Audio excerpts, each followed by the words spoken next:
有些人的人际关系非常糟糕，他们总是在努力对别人好，结果却并没有得到好的反馈。很多时候，自己心里想要帮助对方，做的事似乎也在朝着这个方向努力，然而对方却并不领情。于是他们感到委屈，为什么付出得不到回报？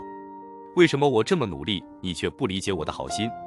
这一类人往往常会做出如心理学家弗洛姆所言的神经症的非利己主义行为。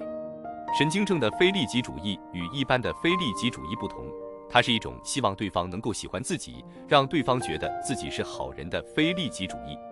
他们追求理想化的自我，内心对自己形象的定位是善良无私、乐于助人。他们会主动做一些讨好对方的行为，他们认为我是在帮助你，我是为你好。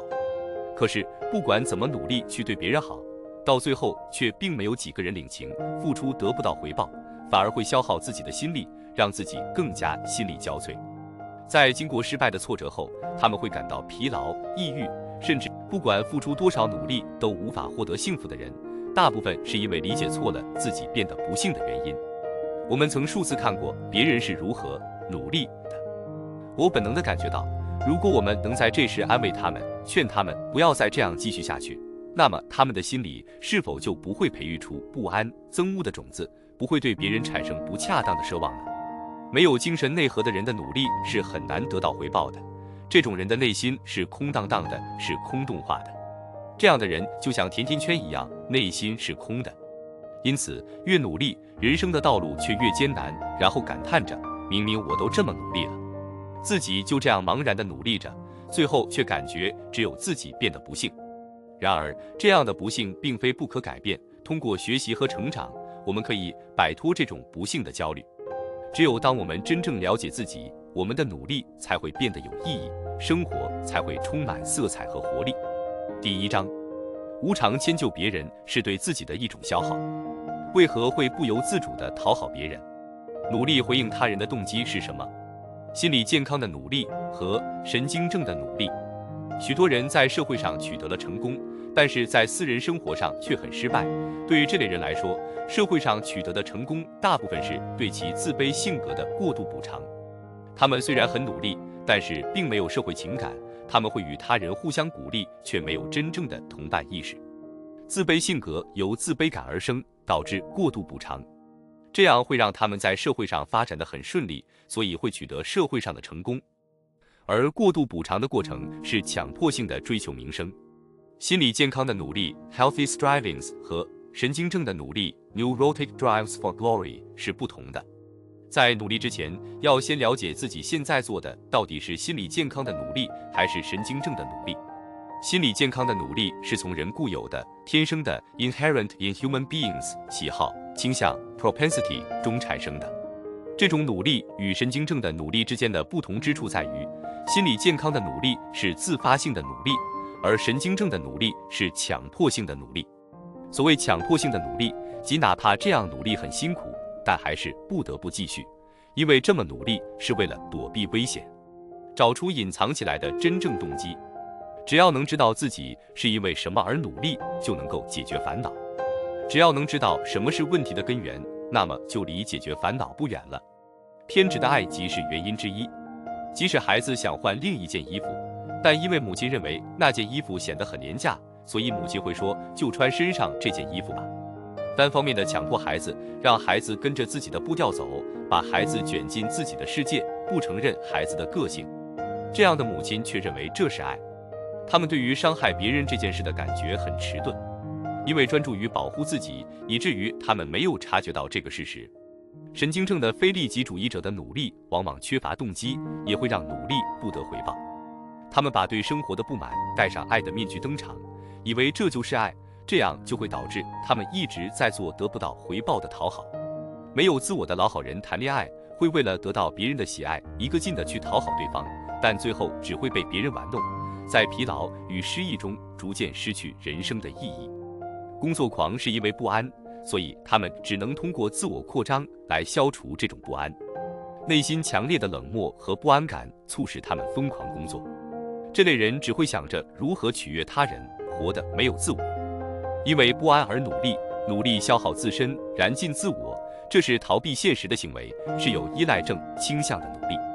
这不是实现自我的能量，而是放弃自我的能量。失去实现自我的情感，导致丧失自我，这是自我排异。当这类人做出引发社会关注的事件之后，也许会有人惊讶，那个人明明很优秀，怎么会做这种事？但是事实上，这类人不管是在忍耐力上，还是在毅力上，都不如普通人那样好。他们比普通人更加不安。实际上，世界上还有许多其他生存之道，而不安的人因为觉得只能走这条路了，所以才会感到痛苦。如果他们能察觉到其实走另一条路也能行的话，就会变得幸福。通过消弭自我意识来迎合、讨好别人而解决问题，这类人的努力分两种，其中一种是因为不安而迎合、讨好别人。接下来，他们就会因为害怕自我价值被剥夺而否认现实，造成无法开发自己的潜在能力，进而变成神经症的努力。这些都是自以为是的努力，都是得不到回报的努力。说着好辛苦、好痛苦的人，都是以为生存之道只有一种的人。他们之所以会觉得生存之道只有一种，是因为他们的生存之道并不是他们自己选择的，所以才会觉得痛苦。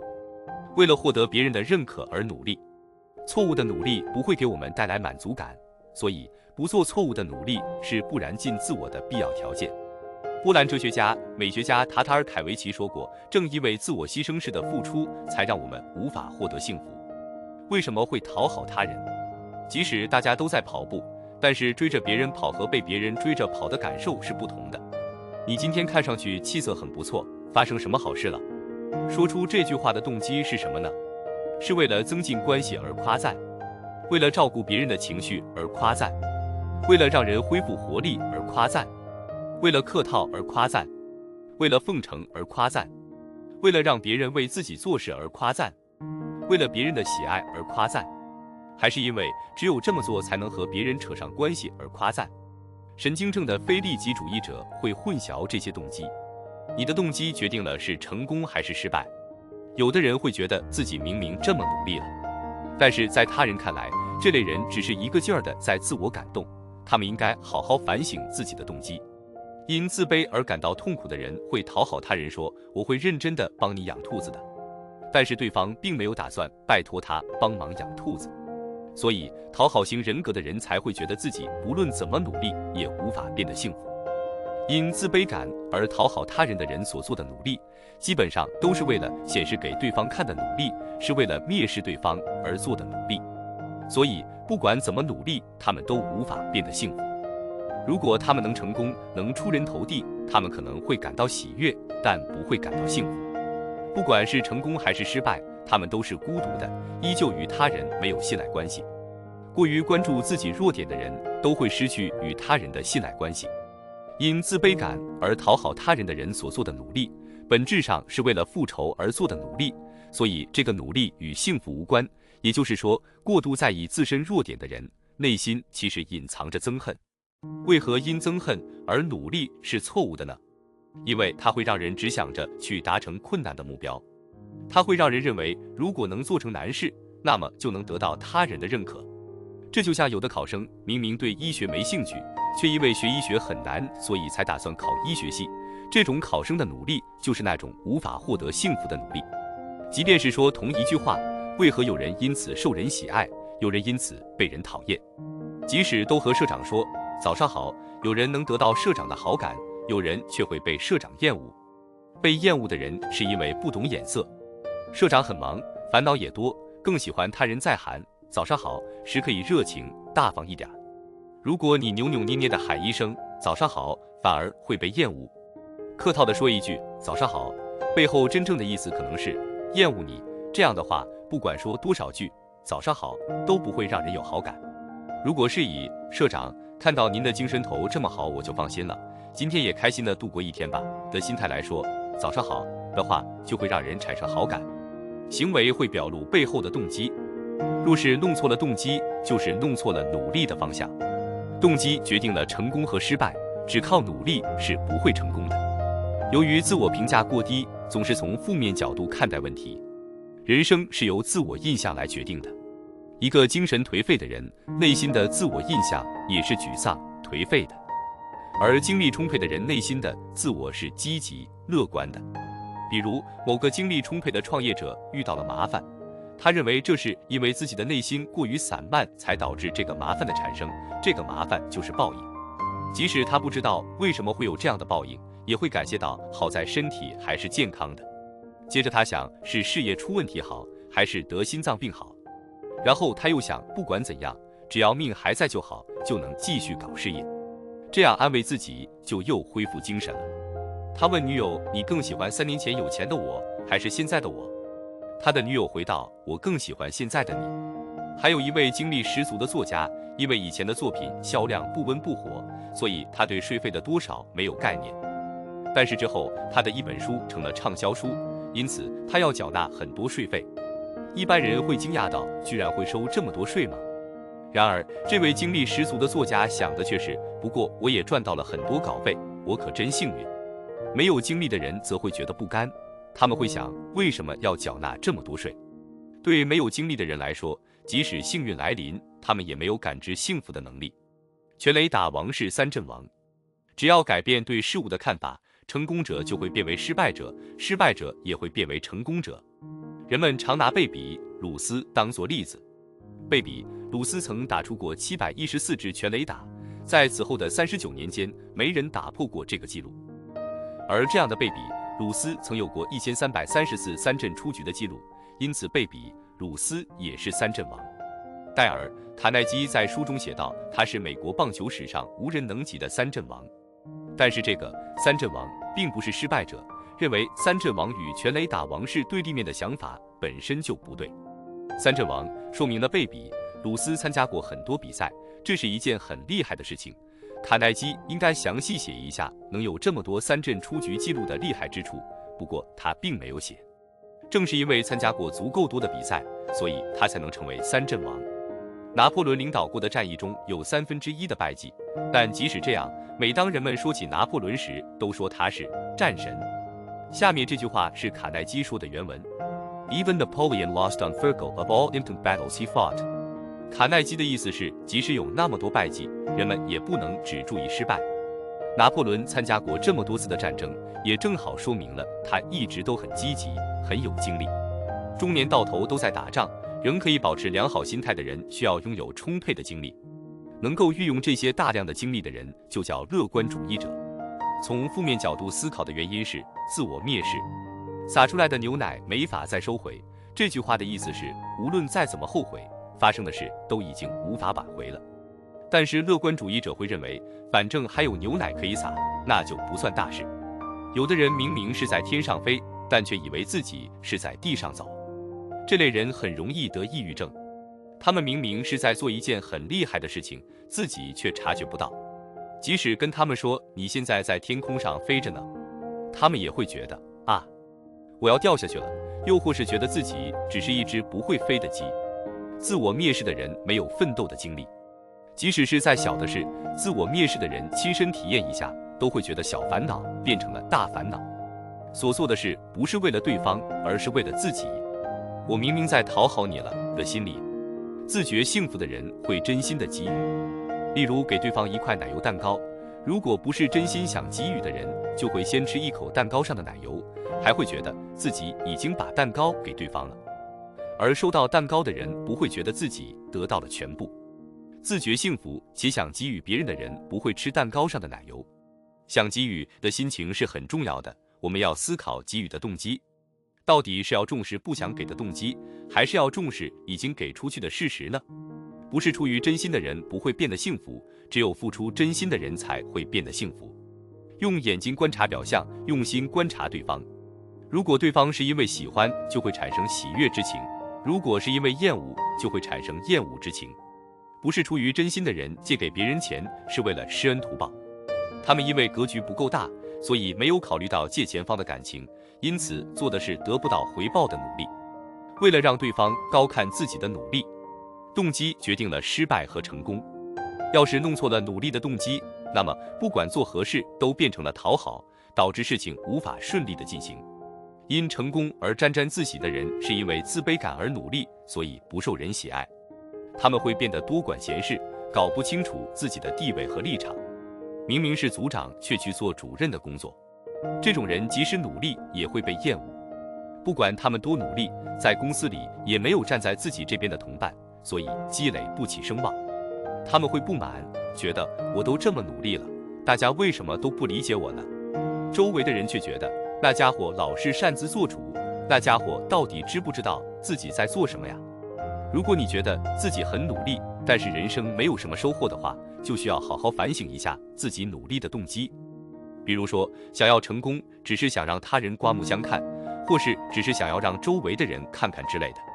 所谓人生没有什么收获的意思是，比如没有交到亲近的朋友，自己的能力没有提升，没有存到钱，令人怀念的照片没有增加等。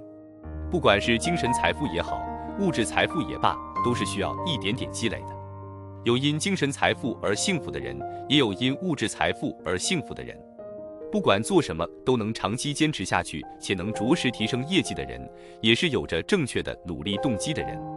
不同的人积累的东西也不同。拥有很多知心朋友的人和利用别人而爬上权力高梯的人是不同的。类型不同的人积累的东西不同，感到幸福的条件也有所不同。既有因为相册里有很多让人怀念的照片而感到幸福的人，也会有因为银行存款增加而感到幸福的人。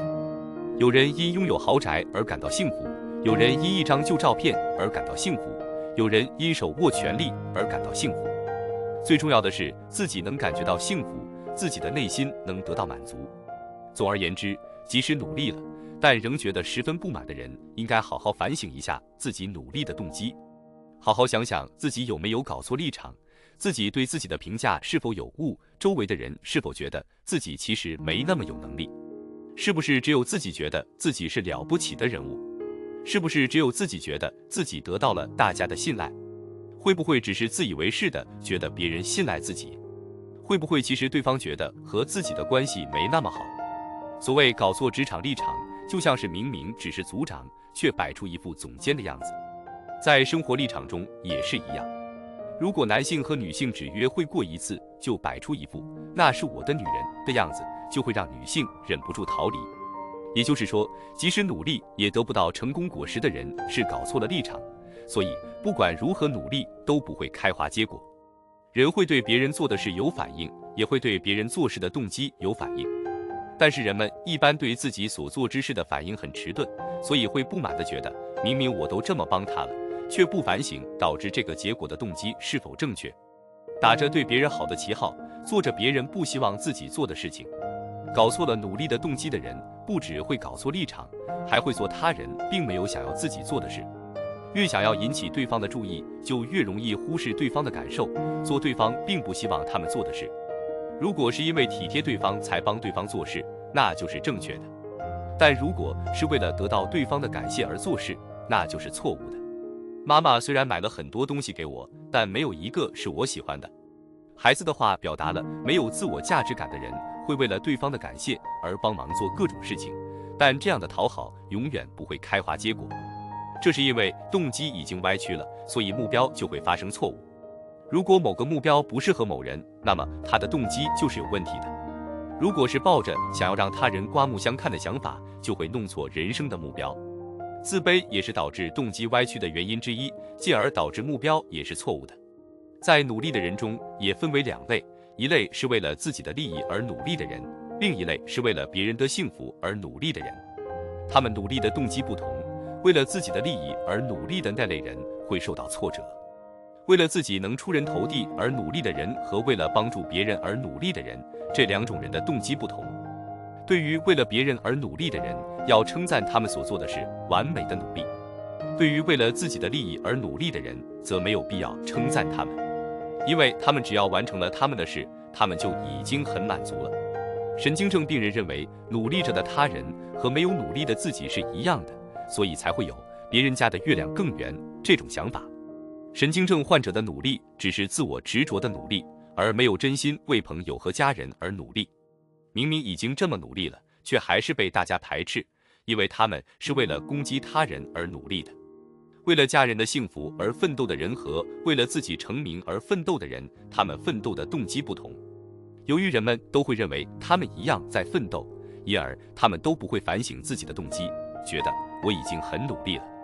但是为了提升自己的业绩而努力的人不会不满地说我已经很努力了，因为没有人拜托他做，他也不是为了别人的幸福而做事，而是为了自己的利益而努力。只有内心自卑的人才会嫉妒他人的成功。目标也一样注重动机，你定下目标的动机是什么？为什么会定下这个目标？是为了成功让别人刮目相看，还是为了能够蔑视别人，亦或是为了复仇而定下目标？有的人是因为自己做的事很有趣，才自然而然的有了目标。例如，某人因为喜欢跑步，突然有一天他想要参加某个比赛，接下来他就会想要得奖，继而他的目标就是获得冠军，然后他的目标就变成参加更大的比赛。因为喜爱而自然有了的目标是循序渐进的。一下子就定下参加奥林匹克运动会的目标的人，他们的目的都不是想要实现自我。还有就是，可能因为只有做这些事的时候，才能让他感到生存的意义，所以不管他的目标处于哪个阶段，正在做的这件事就是他的生存意义。人有着什么样的目标，就表示着他的内心是如何想的。在职业上的成功也一样，如果一个能拿诺贝尔奖的教授因为自己没拿到奖就觉得自卑的话，那么他一定不喜欢自己的专业。有很强自卑感的教授是为了什么而成为教授的呢？从根本上来说，他成为教授的动机一定有问题。如果是喜欢自己研究的专业的教授，即使没有什么大的成就，也不会被自卑感折磨。这样的人不会贬低他人的成就，内心不会贪婪，会踏踏实实的努力，所以也会有同伴聚集在他们身边。因为内心想要变成自己理想的样子，可是现实的自己却与之有着极大的反差，而感到痛苦的人，就是被自卑感折磨的人，是最有问题的人。因为自卑感而贬低别人成就的教授，做学问对他来说是一件很痛苦的事情，所以他才会觉得一个接一个取得成就的同伴变得让人厌恶，就会因此而贬低别人的成就。有的人还会为了打击取得成就的人而拉帮结派，这类人就是害群之马。当然，不只是大学有这种人，公司里也有。假设有一个总经理因为无法成为董事而感到自卑，这个总经理毕业于名牌大学，但是一个高中毕业生成了董事。于是这个总经理就开始激烈的贬低这个董事，他会恭维那个靠父母才成为董事的董事二代，哪怕他并不喜欢那个董事二代。心智不成熟的人，不管多么努力都是白费。如果别人不按他的想法做，他就会很生气，这样带着生气的情绪就会暂时失去其他情感，就会产生社交问题，不发泄出来就会产生憎恨的情绪，甚至产生心理问题。有的人不懂何为热情，以为举起拳头就是热情，所以总是无人响应，牺牲家人，自己却在外面讨好别人。从这件小事就能看出，此人肯定会在不经意间牺牲他的部下，做出了错误的人生选择。如果努力的动机是复仇，那么接下来选择的顺序就会出错。你会弄错和谁交往这个选项，会弄错选择哪个运动这个选项，还会弄错给谁售卖哪个商品这个选项。因为一般很难给不爱养生的人售卖有益健康的商品，而给比较注重健康的人售卖有益健康的商品会更容易一点。你是不是做出了错误的选择呢？这是因为选择的背后隐藏着不正确的世界观。要先做合适的选择，如果不先热身就突然快跑，会对身体不好。同理，我们应注重过程，不应该想自己应该做得到，而应该想要怎么样才能做得到。这样我们在做某事时就会注意做事的顺序。注重过程的思考方式并不意味着失败，而是要相信这是在一步步通往成功。重视过程的人，即使换了一个新环境，也很快就能适应。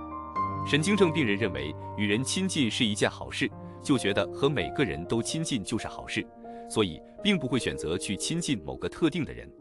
他们还会认为，当自己年龄大了的时候，有亲近的人才会幸福，所以就想讨好每一个人，想和所有人都拉近关系，而不进行选择。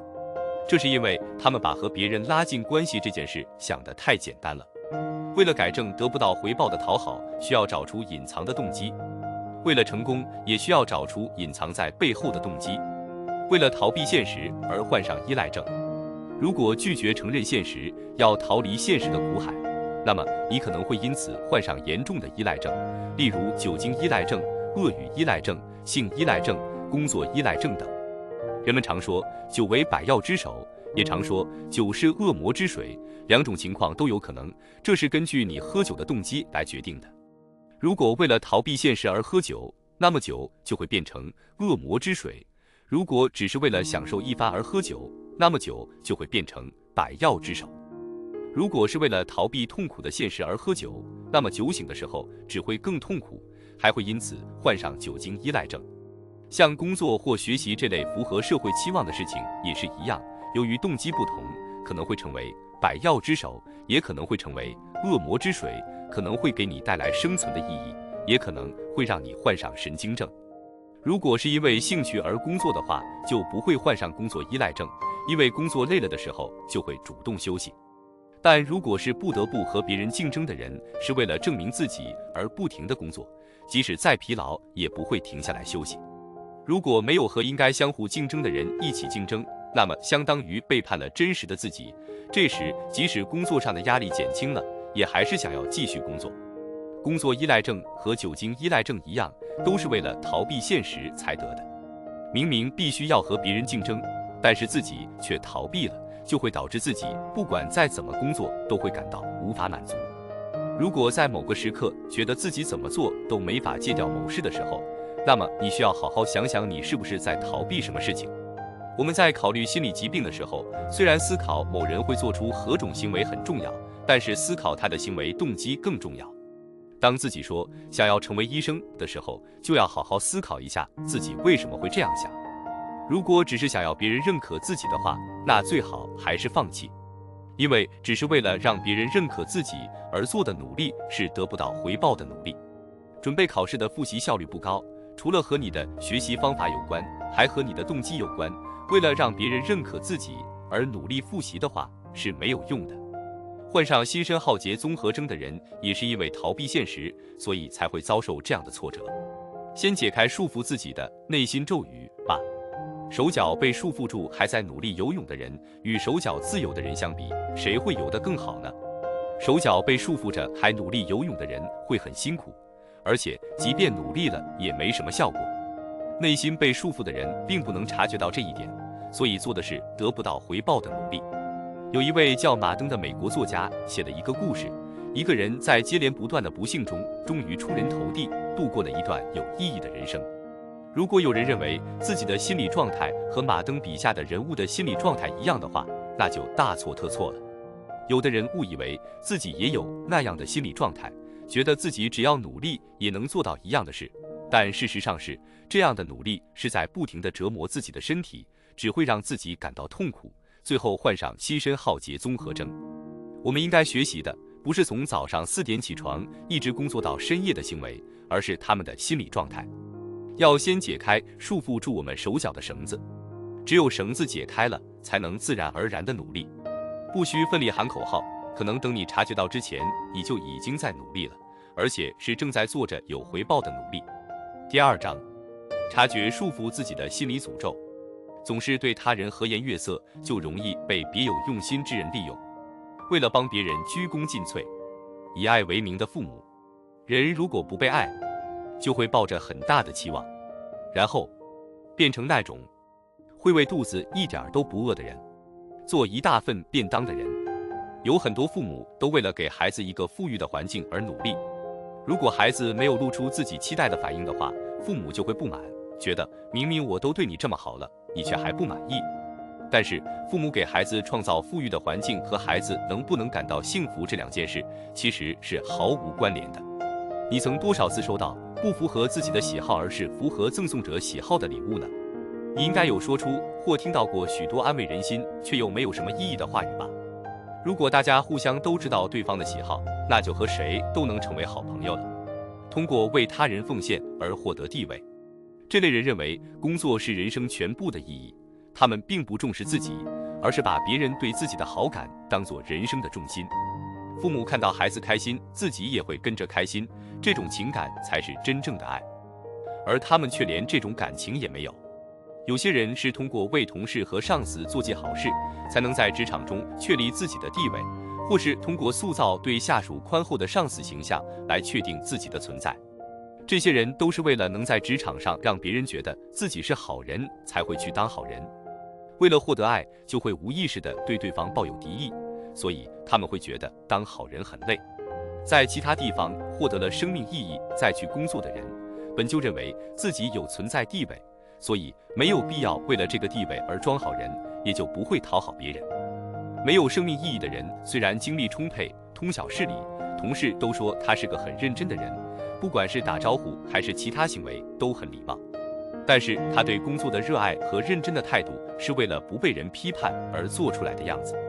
他对工作热情是为了给人一个好印象才这么做的，同时他也害怕如果自己不认真就不能吸引别人的注意。在职场上保持平易近人的形象，也是因为不安，是为了保护自己而装出来的性格。因为不知道对方需要什么，所以就自以为是的去尽力帮助别人。总之就是不听别人的意见，带着善意一意孤行的随意干涉别人。因为对自己的要求很高，所以对自己感到失望之后，就会想要从别人那里获得认可，从而干涉他人。但这对于对方来说并不是一件好事。有很多人都是这样做着得不到回报的努力。为什么老好人的身边聚集着很多小人？那个人可能是为了获得周围人的注目和爱戴，才会装成平易近人的样子，并不是因为喜欢对方才这么平易近人，也不是因为内心有支柱才会这么认真。他的内心没有支柱，为了能在职场上生存下去，才装出一副平易近人的样子，这只是他的面具。消极解决不安问题的人，并不知道自己想要做什么。对于总是感到不安的人来说，为了自己而活是一件很困难的事情。他们大概从小就开始慢慢的变成了无法为了实现自我而活着的人了。他们虽然没有辜负别人的期待，但是一直在辜负自己，因此才会逐渐失去让自己变得幸福的力量，每天都在做着没有回报的努力。而身边的人也是为了解决自己内心的问题才和他们接触的，他们只是身边的人满足自己内心需求的道具而已。心地善良的他们从小时候起就是身边的人的牺牲品，就算被这些人认为是好人也毫无意义。如果他们能意识到这点并振作起来，也能成为一个认为工作是有生存意义的人。不过需要别人认可自己、称赞自己、接受自己，才能够确认自我存在的人，会被小人当道具利用也不足为奇。虽然常说和人交往要擦亮眼睛，但是对于失去自我的人来说，遵守这个规则是很难的事。会做出让周围人震惊的社会事件的正经人，即使他们认真且优秀，但因为总是在讨好周围的人，所以内心无法得到满足。他们不管表面上多么平易近人，内心总是不满的。他们是一群因内心的不满足而戴着认真的面具去工作的人，而人们只要看到他们的面具，就会觉得这个人很优秀。不是体贴，而是因为害怕被厌恶，才会讨好他人。马斯洛的需求层次理论认为，人的最迫切的需求才是激励人行动的主要原因和动力。人只要还没得到爱，就会不停地追求爱，所以不停地讨好他人也是为了获得爱。替别人做自己不喜欢的事情时，就已经在勉强自己，把自己当牺牲品了。这并不是因为觉得帮助他人自己也开心才选择帮助别人。很遗憾，他并不是自发性的做好人，而是非自发性的做好人。替别人做自己不喜欢的工作，是为了确定自己的存在地位。在心理上，他感觉自己在职场中没有存在地位。当我们对某人的某种言语和行为而感到不可思议的时候，大概那个人正压抑着某种强烈的情感。有些人之所以会觉得不被大家喜欢这件事很恐怖，是因为他们放弃了自我。他们会觉得，如果自己派不上用场的话，自己就不会有安身之处。即使他们在职场上努力讨好别人，也没有什么亲近的同事。总而言之，不管怎么讨好别人，都无法积累人脉，整个人生不管做什么都得不到积累。他们无法和别人的心灵相交织，他们的内心没有任何能编织成型的东西。即使经年累月，内心也无法编织出一件完整的毛衣。即使对人再好，也不会形成和他人的信赖关系。总之，内心没有生存意义的人所表现出的讨好问题出在动机上，而不是在行为上。讨好别人的动机不是因为体贴对方，而是希望对方认为自己是个好人。替别人工作是无法实现自己的生存价值的。他们在职场上没有自己的存在地位，是通过代替别人做自己也不喜欢的工作来创造自己的存在地位的。就算和他们说把工作当做自己的生存价值，也是没有意义的。他们大概只会被别有用心的同事所利用，挣权势了。别有用心之人很容易就能嗅出谁是软弱之人。这句话，不管是别有用心的上司，还是别有用心的下属和同事，应该都是在利用他们。每当他们替别人做自己不喜欢的事情后，他们就觉得自己更无依无靠。每当他们替别人做自己不喜欢的事情，别人的依赖就会让他们变得越来越弱小，甚至变成不会拒绝别人的人。他们是靠不停地背叛自我而生活的人，因此而变得软弱，甚至无法拒绝别人。只要他们能意识到，其实大家都看不起我这件事，他们应该就能够避免这个悲剧。如果能多警惕周围的人，就能结束这种没有回报的讨好行为。通过背叛自我而工作的人，期望着工作能给自己带来生存价值，就像是去中餐厅吃饭，却期待厨师做出法国菜一样。这些人大概从小就没法展示真实的自己，因为没人喜欢真实的他。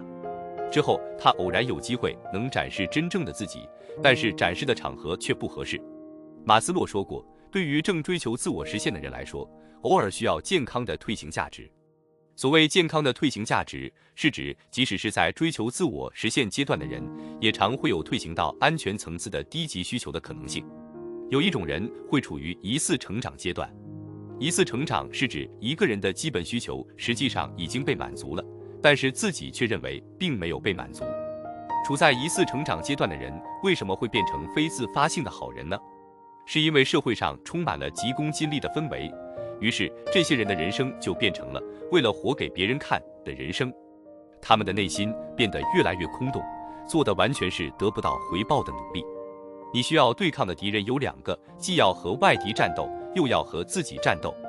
所谓和自己战斗，就是要直面内心的矛盾，学会控制自己。当人们想要知道自己生存的意义的时候，就会把目标放到工作上，只关注工作的内容，会按照是否有生存的意义来选择工作。但是在这之前，应该先好好反省一下自己的生活方式。爱人的能力本身是拥有生存的意义的条件。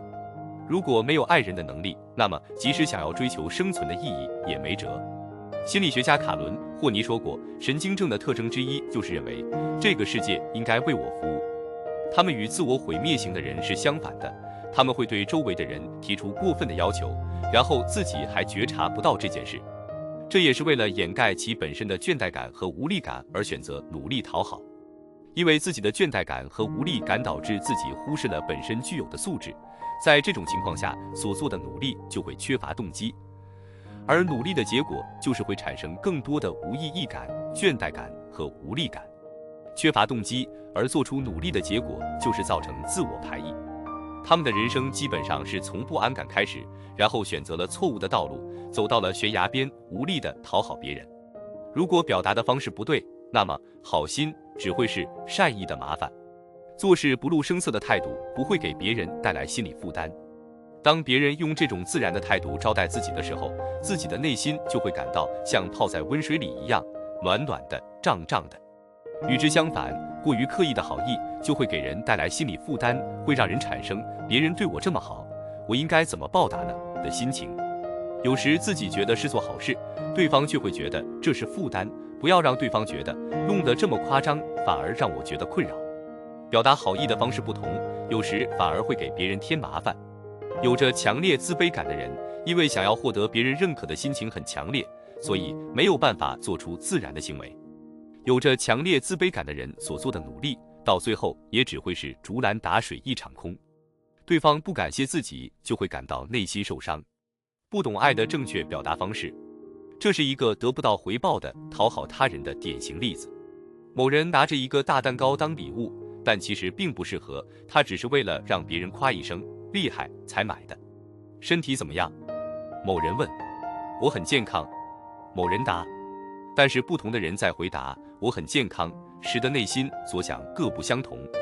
有人是因为怕回答我生病了会让对方担心，才说我很健康。有像这样因为爱才说我很健康的人，也有因为害怕对方才这么说的人。因为如果回答不健康的话，对方就可能会一边说着真是的，摆出这么一副阴沉的表情干嘛这种话，一边生气。得了抑郁症的人从没有因为爱而和别人聊天，虽然他们人很好，但内心其实是一直藏着害怕的感情去和别人聊天的，所以他们基本上没法理解什么是为了别人而做某事。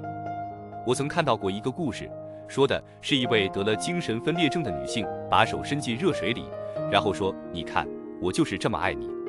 这位女性想要表达她的爱，但是不知道正确的表达方法，自己拼命地表达自己的爱，但是没有得到自己期待的回应，就会做更多得不到回报的努力，到最后就会做出类似把手伸进热水里的事情。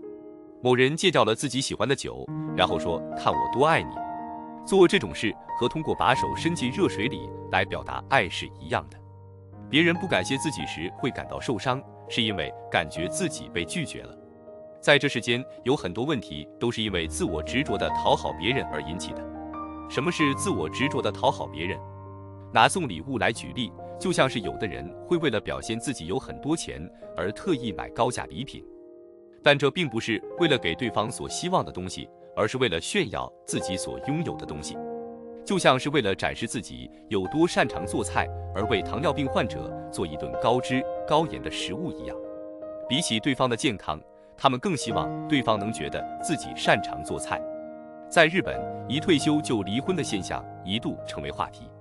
被离婚的丈夫十分惊讶，丈夫认为自己为家庭尽力了，但是这其实只是自我执着的为他人着想而已。夫妻在同一屋檐下抱着不同的价值观生活在一起，丈夫在成为精英的道路上不停地努力，还以为能得到对方的感激，但是妻子其实有着完全不同的期望，她并不憧憬丈夫能成为精英。自我执着的为他人着想的人，只有在失败的时候才会有原来只是我自以为是的觉悟。有的人为了得到别人的称赞，想要获得感谢和好的评价才表现得亲切，一旦他们期待的感谢没有到来，他们就会愤恨地想，明明我都这么努力了。当对方没有表达感谢，就会让他们认为自己被拒绝了，从而感到受伤。如果是因为爱而为他人付出的话，那么即使对方没有感谢自己，也不会感到受伤。自我执着比较强烈的人更容易受伤，自我蔑视的人也很容易受伤，因为自我蔑视的人是对他人没有防备的。之所以没有防备，是因为自我执着太强，自我执着的为他人着想，但并没有理解对方，也并不知道对方想要什么，所以即使努力了，也是不得回报的努力。所以即便是热爱工作的人，也会得抑郁症。为他人着想的背后隐藏着真正的感情。真正体贴的人不会讨好地说，看我帮了你。这是一个发生在葬礼上的故事。没有为故去的人做什么事的人一直在说，我帮他做了很多事，向别人宣传自己做了很多事。明明是给故人添了最多麻烦的人，却说自己对故人很好，夸大自己做的事情，还说故人觉得自己很好。真正为故人做了许多事情的人会说，承蒙您的照顾，会说感谢您一直以来的照顾的人，是不会给别人添麻烦的人。不给别人添麻烦的人，直到最后一刻也不会给人添麻烦。在葬礼或婚礼等大型仪式上，可以很好的了解参加仪式的是些什么人。某个孩子的父母离婚了，在小学参观日这一天，小孩想叫父亲来参加，把母亲也叫过来，不是更好吗？负责办理离婚事宜的律师这样说道。孩子并不想看到已经离婚的父母站在一起的画面，所以母亲不来才是最体贴的做法。而那位律师并不理解这一点。这位律师认为自己这样帮小孩就已经很完美、很体贴了，但那并不是体贴，是因为寂寞才无法断绝关系。这世上有难以和别人断绝关系的人，他们不管吃亏过多少次，都还是会借钱给别人。他们原本是想要和别人交心，却成了别人口中的冤大头。不管是拒绝后体会到的罪恶感，还是吃亏过后的怨恨和自我厌恶，这类人为了逃避这种负面感情，即使是勉强自己，也无法拒绝别人。对于为了得到他人的喜爱而打算进一步交流的人来说，如果能再进一步的话，即使吃了亏，也会压抑住怨恨。他们之所以扮演这种自我牺牲的角色，是因为他们很寂寞。患上情感饥渴症的人无法斩断自己与对方的联系，因而压抑自己的憎恨，然后在无意识中带着憎恨说出取悦对方的话，做出讨好对方的事。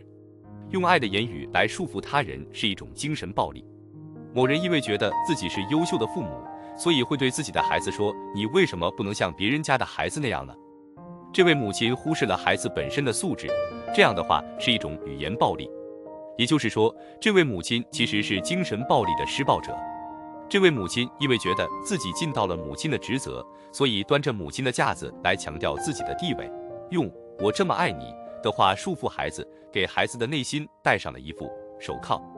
这位母亲并没有意识到自己的支配欲，她利用爱来贯彻自己的自我中心主义，因为孩子无法抵抗这种爱，一边维持着自己是为别人着想的人的形象，一边提出毫不在意他人感受的要求。这就是精神暴力。这种精神暴力是自己认为自己为了对方而努力，但其实自己是加害者，根本没有察觉到自己所做的得不到回报的努力中包含着精神暴力。心灵互通的关系和没有心灵互通的关系，为了让对方开心而操纵对方的共生关系。总的来说，人生不幸的主要原因之一就是拥有不健康的人际关系 （unhealthy relationships）。所谓不健康的人际关系有各种解释，总的来说，就是因为不安而讨好别人，又或者是带有隐性攻击的伪善等，其表面上所表现出来的行为和背后所隐藏的本质心理是完全不同的。书记分像微信 FOUFOUSHUS。缺乏自我同一性就是自我和自己就像投影一样相互欺瞒、相互依存、相互吞噬，或是通过把他人卷进来而救赎自己，为了让对方高兴而操纵对方，因为想要得到对方的关注才想要对方高兴。这就像是普洛克路斯特斯之床的故事一样。这个故事出自古希腊神话，讲的是免费让旅人住宿的故事。普洛克路斯忒斯免费让旅人住宿，但是如果住宿的人的身体比床长，就要被切掉比床长出来的腿脚；如果住宿的人的身体比床短，就要被拉长身体到和床一样长。不管怎样，最终人都会被杀死。不健康的人际关系就是牺牲自主性而达成的关系。这些人就像是在做类似普洛克路斯忒斯所做之事，他们会觉得免费让你住宿就已经是为你做贡献了。可当你不感谢他们的时候，他们就会感叹自己做了吃力不讨好的事。一味的讨好对方，就会形成没有心灵互通的关系。人们常说离婚的原因是性格不合，但是事实是，基本上很少人是因为性格不合而离婚。离婚的原因基本上是夫妻双方在心理成长上都遭受了挫折，夫妻二人都没有建立自我同一性，两人的内心都没有能依靠的东西。心灵相通的两人很少会有说不出口的事情，即使吵架也不会有分手的不安，不需要对方勉强讨好自己，被拒绝的时候也不会感到不安。心灵相通的两者之间并不是支配与被支配的关系。对于心理得了病的人来说，不健康的人际关系才会让他们在心理上觉得更轻松。而所谓心理上的轻松，就是指在成长需求和退行需求的矛盾中顺应退行需求而活。这样的人即使生理上成年了，在心理上也只是一个儿童而已。就像有些女性在与有酒精依赖症的人离婚后，又会和另一个有酒精依赖症的人再婚。心理上的成长不仅需要能量，还会产生很大的负担，也会有风险，所以必须要有勇气。一旦成长起来，就能让人感到生存的意义。真正的自立是和对方有所联系，有心理上的互相交流。没有被母亲悉心照料的孩子，会选择和面无表情的孩子一起玩，即使长成少年，也会选择和自己不会有进一步发展的人一起玩，所以不会和对方有什么沟通，就算对方哭了，也不会在意。这样的人一旦和对方产生情感联系，就会感到不快或是郁闷，总之就是觉得不舒服。常有人说，结婚之后对方就变了个样子，但事实上并不是对方真的变了，而是因为结婚之后对方就表现出他的本质了。没有控制力的人不希望和他人有任何内心交流，就这样待在一起就好。因为他们的母亲和他们没有过内心交流，所以他们不知道怎样和其他人进行心灵的沟通。他们不去和别人产生联系，也不想和别人的内心产生联系，因为一旦产生联系，他们就会感到郁闷。拿学生来举例，他们就像是那种喜欢大教室的学生，如果是在小教室的话，就要和教授及其他学生产生联系，这样会让他们感到不舒服。像研讨会这种人比较少的活动，会增加和他人产生联系的可能性，这也会让他们感到不舒服。他们只想和他人保持公事公办的关系，这就是为什么容易得抑郁症的、有着执着性格的人会觉得单纯的工作关系更舒服。在这样的关系中，他们不会跟其他人有心灵上的联系，只会是机械的工作关系。这是他者自我化，这类人知道有他者的存在，但是会认为他们并不是有感情的人类，只会觉得他们是机器人。心理不正常的父母是通过支配孩子来生存的，即向孩子投射消极的自我同一性，随自己的心意来支配孩子。如果没办法支配孩子，他们就会变得愤怒。例如，如果孩子不听话，父母就会威胁孩子，如果不这样做，你就会废掉。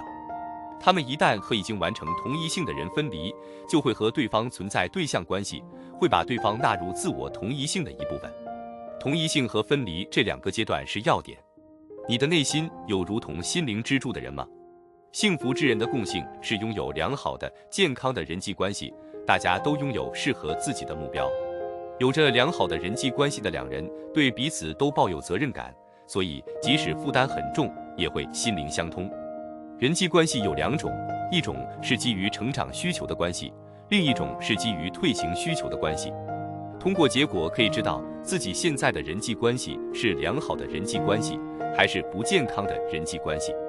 不健康的人际关系就是在和别人的关系中什么都不会留下，与他人的关系不能成为人生的回忆。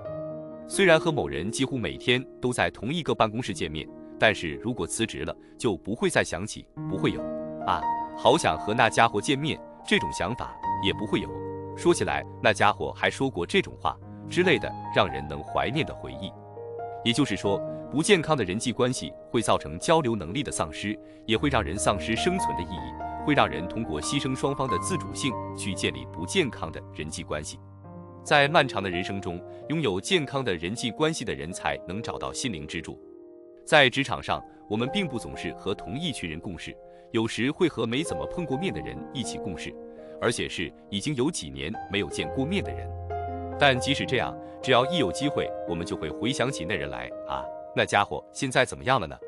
还会这样怀念到我的青春回忆里，要是没那家伙就不完整了。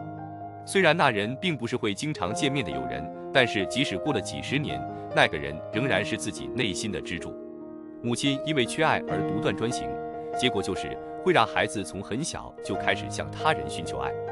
孩子这种对爱的强烈需求会影响其一生，让他内心缺乏安全感，从而依赖他人，讨好他人。不健康的人际关系会让人不重视自我实现，反而重视他人对自己的评价。在人生中，他人的评价再重要，也不会成为心灵支柱，因为重视他人的评价意味着牺牲真正的自己。通过演戏让别人对自己抱有好感，即使对他人心存不满，也无法割舍这种不健康的人际关系。最后才察觉到自己其实和谁都没有建立真正的联系时，就只能哀叹已经无法挽回了。在不健康的人际关系中，不管怎么忍耐，所做的努力都是得不到回报的。心里压抑着没有被满足的需求，因钻牛角尖而变得不满的心理机制。努力而不得回报且贪得无厌的人总是会想，为什么自己这么不擅长生存？他们可能是因为贪婪所以感到不满，或是因为自己不擅长生活而感到不满，但事实并不是这样。这就像有些人在初春的时候，因为觉得为什么只能找到三叶草，我想要蔷薇花而感到不满。但蔷薇花一般在5月才开放，只要时间到了，就能等到自己想要的东西。但是有的人却做不到，他们在冬天说想吃蓝莓，而蓝莓在夏天才是最好吃的。他们还想在秋天看樱花，想在冬天吃西瓜。虽然在秋天和冬天，只要愿意花大价钱，也可以吃到蓝莓和西瓜，但是不值得为此花大价钱，因为不是当季的水果，口感和味道会差很多。这就像明明知道不会有好的回报，却还要继续做这样的努力一样，然后烦恼为什么自己这么不擅长生活，因为他们从根本上就搞错了。有些人会觉得自己能理所当然地得到各种东西，这种想法是错误的。会有这样的想法，是因为眼里没有看到别人，也没有看到自己，更没有看见别人所付出的辛苦。这些人就是美国精神病学家大卫·希伯里所说的无法接受不幸的人。希伯里说，如果能接受不幸，就能够看到自己所做的事。要做到这点，需要舍弃欲望，因为无法接受不幸而做着得不到回报的努力，用一句话来说，就是因为傲慢。情感饥渴是烦恼的根源。爱人的能力是从被爱中产生的。情感饥渴会导致人们逐渐看不清周围的世界，也会让别人逐渐看不清自己。如果你有自己正在河流里溺水的这个自觉的话，那么在和别人有所关联的时候，就该思考这个人能拯救我的生命吗？正在烦恼的人无法察觉自己其实正在溺水。烦恼是欲望的化身。人们之所以会产生烦恼，是因为欲望的扩张，对得不到和已失去的东西执着不放。正在烦恼的人无法接受现实的东西。贪婪和追求是不一样的。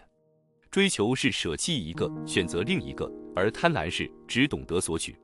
贪婪的人会喜欢上能够短暂治愈自己的人，而不追求能拯救自己的人，因为他们并不知道自己生命的本质。努力却得不到回报且烦恼不已的人，他们的内心并不是受伤了，而是坏掉了，并且他们根本没有察觉到自己的内心已经坏掉了。要如何察觉这个事实，才是他们优先需要解决的问题。他们没有看到正在眼前的美丽的银杏，没有活在当下，一直都在被过去影响着，没有享受现在这个时刻。茶碗如果坏了，裂了缝就会漏水。而正在烦恼的人会因为漏掉的水而悔恨，执着于漏掉的水，执着于失去的东西。如果一个人的心已经坏了，裂了缝，那么自然会漏掉想要的东西，然后执着于得不到和已失去，做着没有回报的努力。这样的人追求的是无所不能的魔杖，但是人生没有这样的魔杖。就像番茄是一种蔬菜，却想成为水果之王；哈密瓜是水果，却想加入蔬菜的行列一样。这样的人还无法舍弃任何东西。如果想要什么，就必须舍弃什么。他们什么都不想舍弃，却还说要努力地爬到高处。他们之所以会对生活产生无力感，是因为做了太多没有意义的努力，做了太多得不到回报的努力。我们要做符合自己的情况的努力。明明按现在的步调就一定能走到山顶，这些人却想要走得更快，因此而一直焦虑，不停地向周围的人打听，你有能够更快走到山顶的方法吗？烦恼着的人做了太多无谓的努力。就像1岁的孩子明明可以按自己的步调稳稳地走，却非要学大人跑，就算能走1、2步，也会立刻跌倒。内心压抑着不满会消耗大量能量。爱烦恼的人内心有着各种不满，在日常生活中被各种不满所支配，内心基本已经坏掉了。所以他们即使在意识到应该这样做，但在实际行动上却没办法这样做。因为心底有很多不满，所以即使意识到不应该那样做，也会变得不得不那样做。心底的不满会通过违背人潜意识里的意图来获得满足，这份不满会使人受到强迫性的折磨。学生想出去玩，但是不得不学习，想要出去玩的心情被压抑，所以人会被消耗得充满无力感。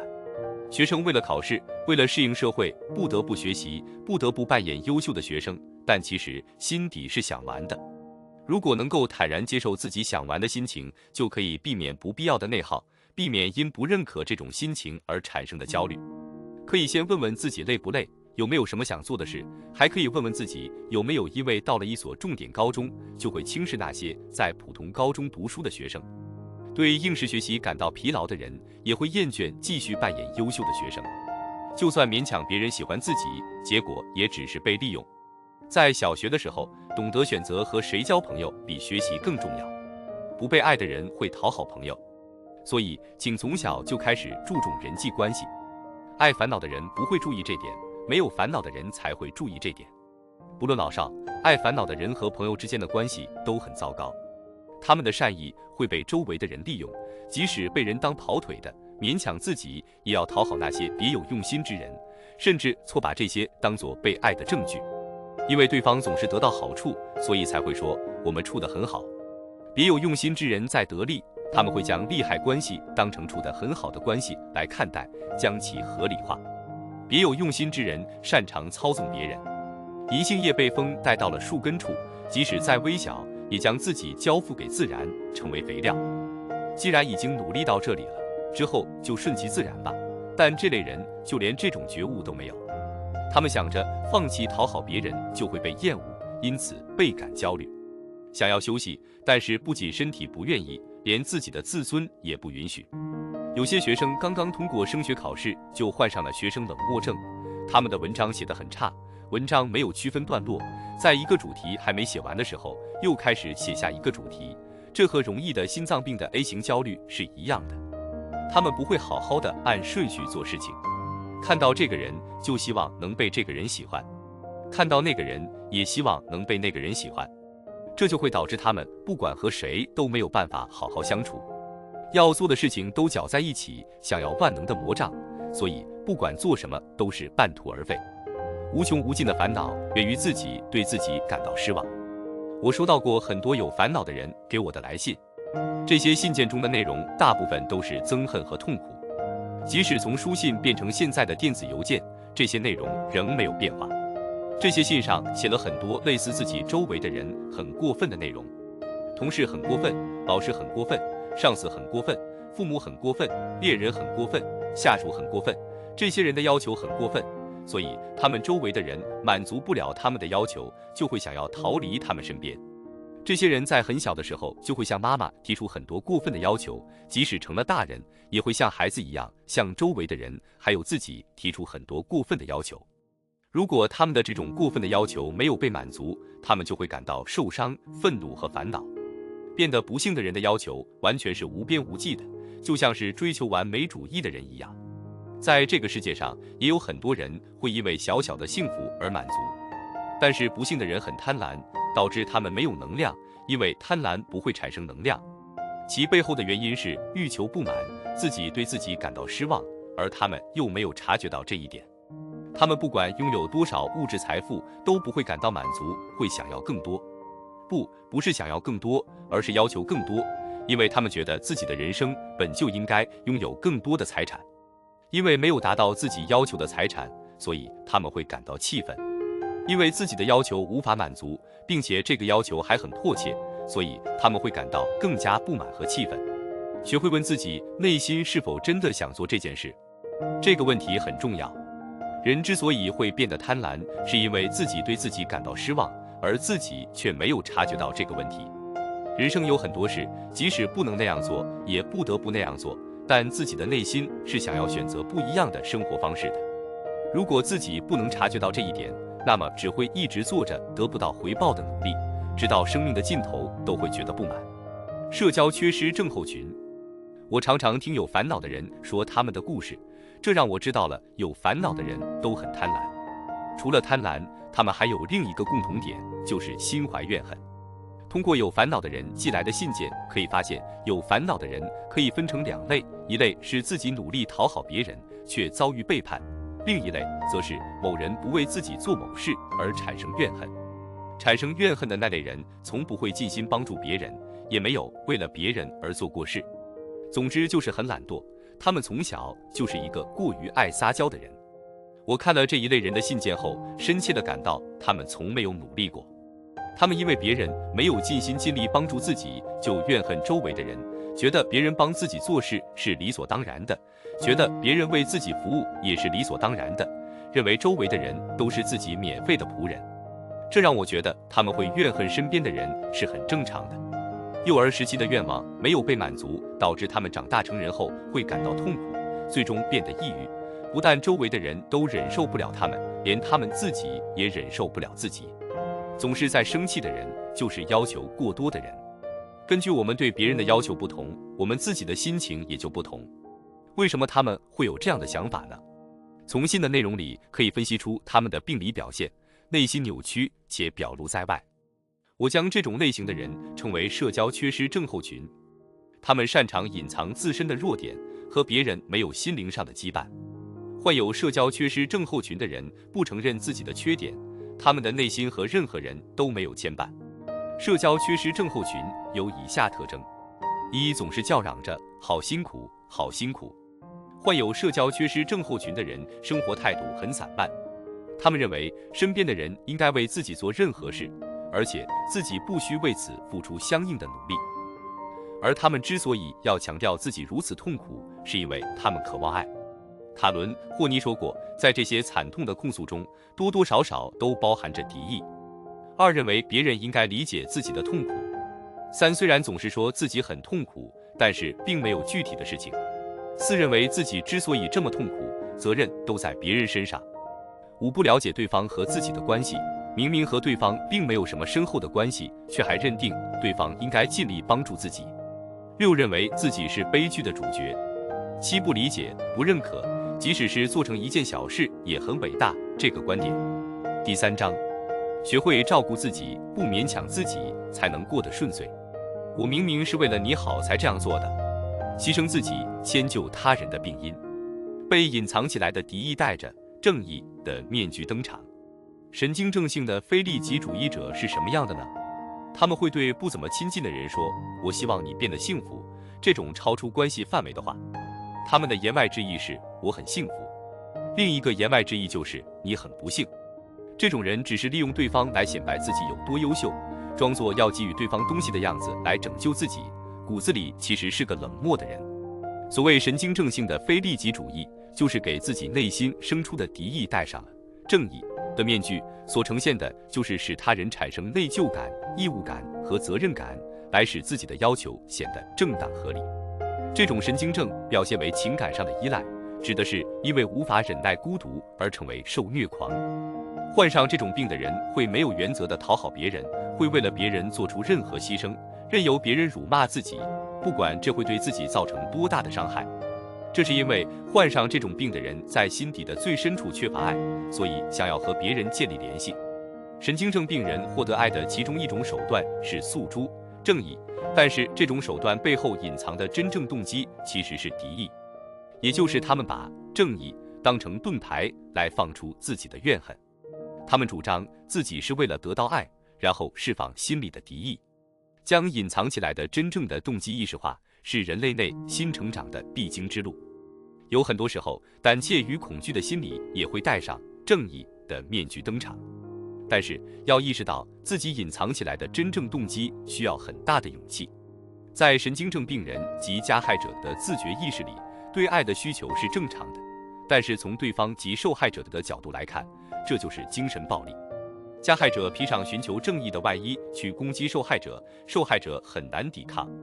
认真且责任感强的人容易抑郁的原因。患有神经症性的非利己主义者的内心隐藏着对母亲的怨恨，有情感依赖的神经症病人的内心也隐藏着憎恨。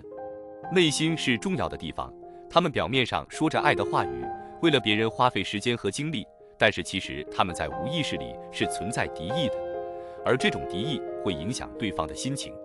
他们本人没有意识到自己的内心潜藏着怨恨。神经症人格里也包含着矛盾。有着矛盾人格的人，他的义务感和责任感没有那种对他人关心而生产的能量。他们所拥有的义务感、责任感，也不是那种会对共同体有归属意识的人所拥有的义务感和责任感。也就是说，神经症病人的义务感和责任感的本质是极度冷酷的利己主义。这正如卡伦·霍尼所说，神经症病人要么是无情的利己主义，要么是病态的非利己主义。所以，心理上的缺陷最终以抑郁症的形式表现出来。为了未来的人生，我们应该清楚地认识到，缺乏动机而形成的义务感、责任感与由成长动机而形成的义务感、责任感是完全不同的。当然，神经症病人都认为自己有着义务感、责任感。弄明白因缺乏动机而形成的义务感和责任感的背后所隐藏的真正动机，对拯救那些内心生病的人来说是很重要的一步。执着型性格是病前性格，这类性格的人的义务感和责任感的背后所隐藏的真正动机是敌意，所以就算努力了，最后也会得神经症。神经症所拥有的责任感、认真的态度和对工作热情的表现，都只是敌意的变装而已。对工作有义务感、责任感强、热心、态度认真的人之所以也会得抑郁症，是因为付出这些努力只会消耗能量，到最后让人感到备受挫折。这些美德完全就是弗洛姆所说的神经症性的非利己主义，而这些人就是做着得不到回报的努力的人。健康的人是为了自我实现而产生了义务感、责任感和对工作的热情，他们越努力，精力就越充沛。健康的人产生的义务感、责任感和神经症病人产生的义务感、责任感是不同的。神经症病人产生的义务感、责任感其实是一种自我泯灭，是一种无原则讨好他人的义务感、责任感，而绝对不是有着对社会归属意识的义务感、责任感。得了新型抑郁症的人没有义务感、责任感，这并没有什么好惊讶的。抑郁症患者的义务感、责任感是什么？有很多人连这种根本问题都没有深入了解，就在这里讨论，所以才会对因为没有义务感、责任感而称呼他们为新型抑郁症患者而感到惊讶。这种症状只是名字叫新型抑郁症而已，但实质上并没有什么抑郁症。有精神暴力的父母以爱为名进行支配，自以为自己在做着一件好事，但实际上是在向对方施暴。这种人一边满足着自己内心压抑的敌意，一边觉得自己是圣人。如果一位母亲是个懒惰者，从不照顾孩子，每晚都和朋友去唱卡拉 OK， 那么就很容易让别人理解她的行为，因为谁都能看出来她根本不在意她的孩子，那么她本人也会认为自己不是什么好母亲。这就是大家公认的最坏的母亲，与孩子、母亲自己周围的人所看到的坏形象是一致的。但是病态的为了孩子努力的母亲，就和以上表现有很大的出入。只要你能够幸福，不管妈妈会变得怎样都无所谓。会说这种话的母亲，根本没有意识到自己所做的努力并不会让孩子得到成长所必须的东西。大家公认的最坏的母亲，让人通过其行为就很容易辨别出来。但是对孩子施加精神暴力的母亲，则让人很难辨别，其实这种才是最糟糕的母亲。这种母亲让孩子的心灵受到了挫折，却无法理解为什么孩子会受到挫折。他们觉得自己都已经为孩子尽心尽力到这个地步，无法理解为什么会得到这样一个结果。如果是因为自己总是去唱卡拉 OK 才导致孩子的心理受到挫折的话，母亲就会诚实地承认错误道早知道不去了。如果是因为自己总去美容院，那么在孩子心里受到挫折的时候，就会诚实地反省到怎么总是想着变漂亮，为了自己花那么多钱，却舍不得给孩子花一分，自己真不应该。但是使用精神暴力的母亲不会为了自己而花钱，而是会为了孩子花钱。这种母亲怎么样也理解不了卡伦·霍尼所说的病态的爱，他们无法理解自己所认为的爱其实是为了满足自己的欲望而伪装的样子。他们无法理解，其实自己并不爱自己的孩子，而是在通过虐待来支配孩子而已。他们觉得自己已经这么努力了，却得不到孩子的理解，进而产生怨恨。但事实上，不管他们多努力，只要一天没察觉到自己其实没有给予孩子真正想要的东西，他们都会继续责备孩子。不管是母亲还是父亲，实际上都是因为对自己已经绝望了，才会强迫孩子成为他们理想的人。这并不是为了教育而产生的心理。这种父母内心带着不生就死的心理，拼命地缠着孩子，内心的真正想法是想要引人注目。有人会通过做让人厌恶的事纠缠别人来和别人产生联系，通过给别人添麻烦来和别人产生联系。孩子就总是有这种给父母添乱的心理，他们认为只要自己比别人优秀，就能解决自己的人生问题，一旦遭受挫折，就会想要通过给别人添麻烦来和别人扯上关系。这种行为的根本目的是想要引人注目。如果因为大家都不陪自己而感到寂寞，健康的人会先思考一下为什么会这样，这样眼界才会开阔。但是神经症病人会因此而产生敌意，会觉得这些人真是不可理喻，或让人无法原谅，通过这些话语来纠缠别人。这样做的结果就是，即使努力了，也仍然会被大家厌恶，以致变得更寂寞。否认与他人的联系，却又想要和他人建立联系。实际上，他们并没有察觉到自己在否定和他人的联系。如果总是做让他人厌烦的事，总是纠缠别人，以此来和别人产生联系，心中就会有一种无法言说的焦虑感。这是一种无法用言语形容的焦虑感。这种焦虑感是从何而来的呢？是因为那种惹人厌恶、纠缠别人的人，从根本上是拒绝和世界有联系的。一边说着让人厌恶的话纠缠别人，一边自身又拒绝和别人有所联系，在无意识中存在着敌意。正是因为神经症病人存在着无意识的敌意，自带一种让人难以名状的令人不快的气场，所以会给对方一种无以言说的不快感。神经症病人内心矛盾会通过他的气场表现出来，而人的五感无法捕捉到这种气场。说正义的话是让人觉得难以接近的原因。为什么有的人会主张正义的事情？在公园会有陌生人突然对你说，你不能这样做，不能走进草丛里。他的动机是想要和别人建立联系。神经症病人主张正确的事情是因怨恨而形成的，而这个怨恨的动机会让人对此产生相应的反应，周围的人想要逃离。而这些主张正义的事情的神经症病人，他们自己没有察觉自己的怨恨是无意识的，所以他们也不知道周围的人其实是因为他们的无意识的怨恨而做出相应的反应。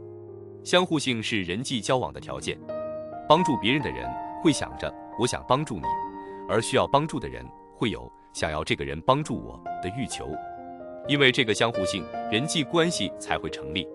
这种关系即是两者心灵互通的关系。就像是爱父母的孩子就会孝顺父母，孝顺父母的孩子和被照顾的父母之间是有相互性的。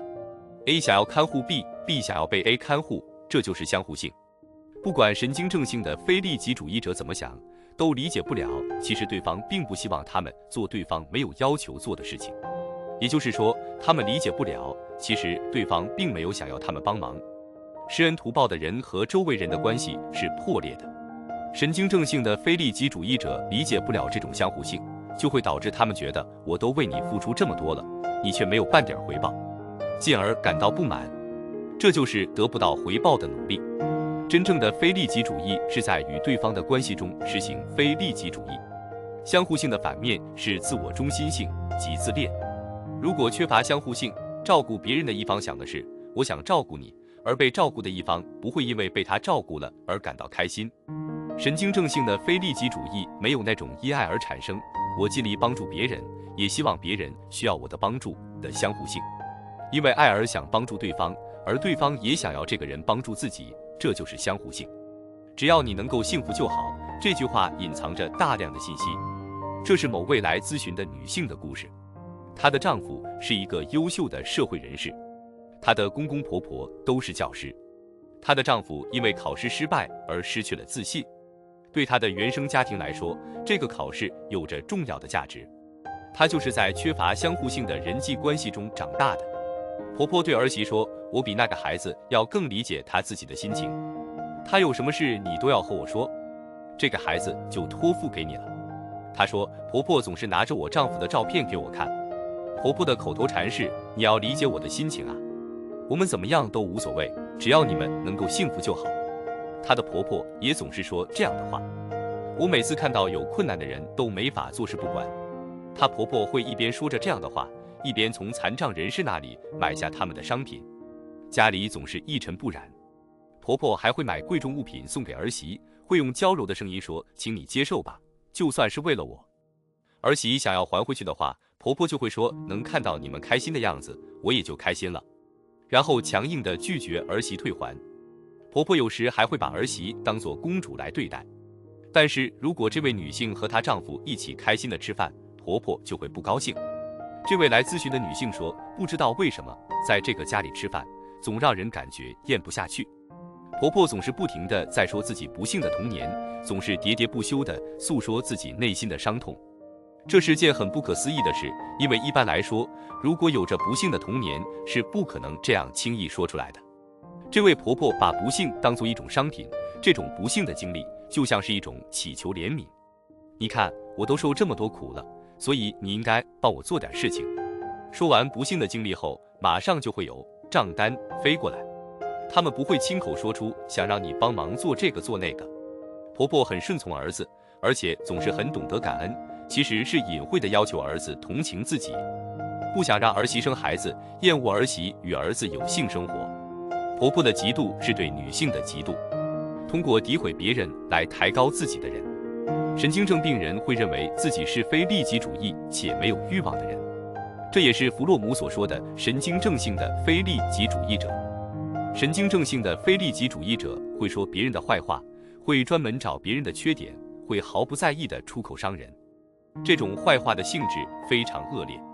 那个人上过厕所之后味道好大，他们会说类似这种让人难堪的坏话。这类人在说别人坏话的时候，虽然心里想着做好自己的事就好，但总是会说让人不愉快的坏话。这是因为他们有着无法容忍别人成为优秀的人的敌意，同时他们还会觉得承认别人的优秀会贬低自己的价值，于是通过贬低他人来治愈自己的内心。总是在网上说别人坏话的人也是这种类型的人，但实际上不管再怎么说别人的坏话，也没法获得自我肯定，没有办法让自己变得幸福。虽然在说坏话的那一瞬，内心的焦虑得到了暂时的缓解，但是结果只会让心力流失得更严重，让人生更难前进，也让内心的矛盾更加严重。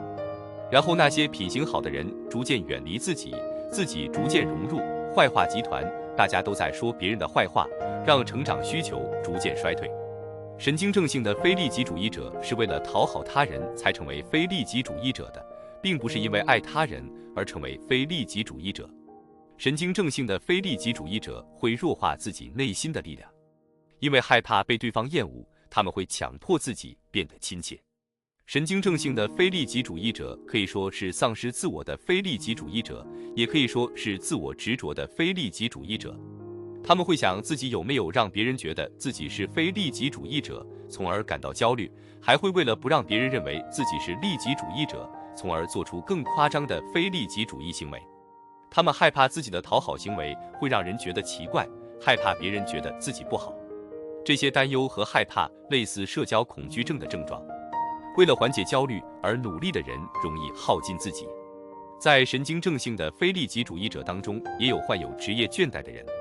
护士、医生、警察和教师等以助人为目的的职业，以及在社会上有着被认为很好的职业的人，都容易患有神经症性的非利己主义者的职业倦怠。没有爱的能力的母亲却认为自己是充满爱的人。神经症性的非利己主义者，爱人的能力和快乐的能力都已经麻痹了。这类人不但心里充满了对生活的敌意，还会把强烈的自我中心性巧妙地隐藏在非利己主义这个正面形象的背后。即使动机是缓解焦虑且没有实现自我的能量，但从表面上看，他们的行为与健康的人所做出的行为并无差异。精力有邪气和正气之分，所以神经症病人的能量和心理健康的人的能量是不同的。神经症病人的能量是充满敌意的能量，而且他们还没察觉到自己是为了复仇而努力。他们擅长隐藏自己的弱点，还不承认自己有弱点，并且总是摆出一副不开心的样子。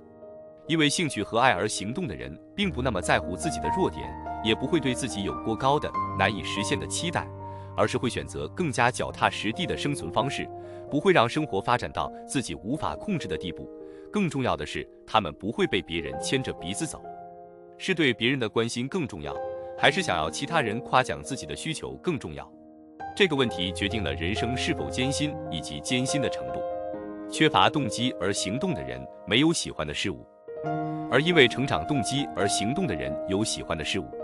健康的人是因为爱这个人而努力，神经症病人是为了让自己获得好评而努力，所以不管怎么努力都是得不到回报的努力。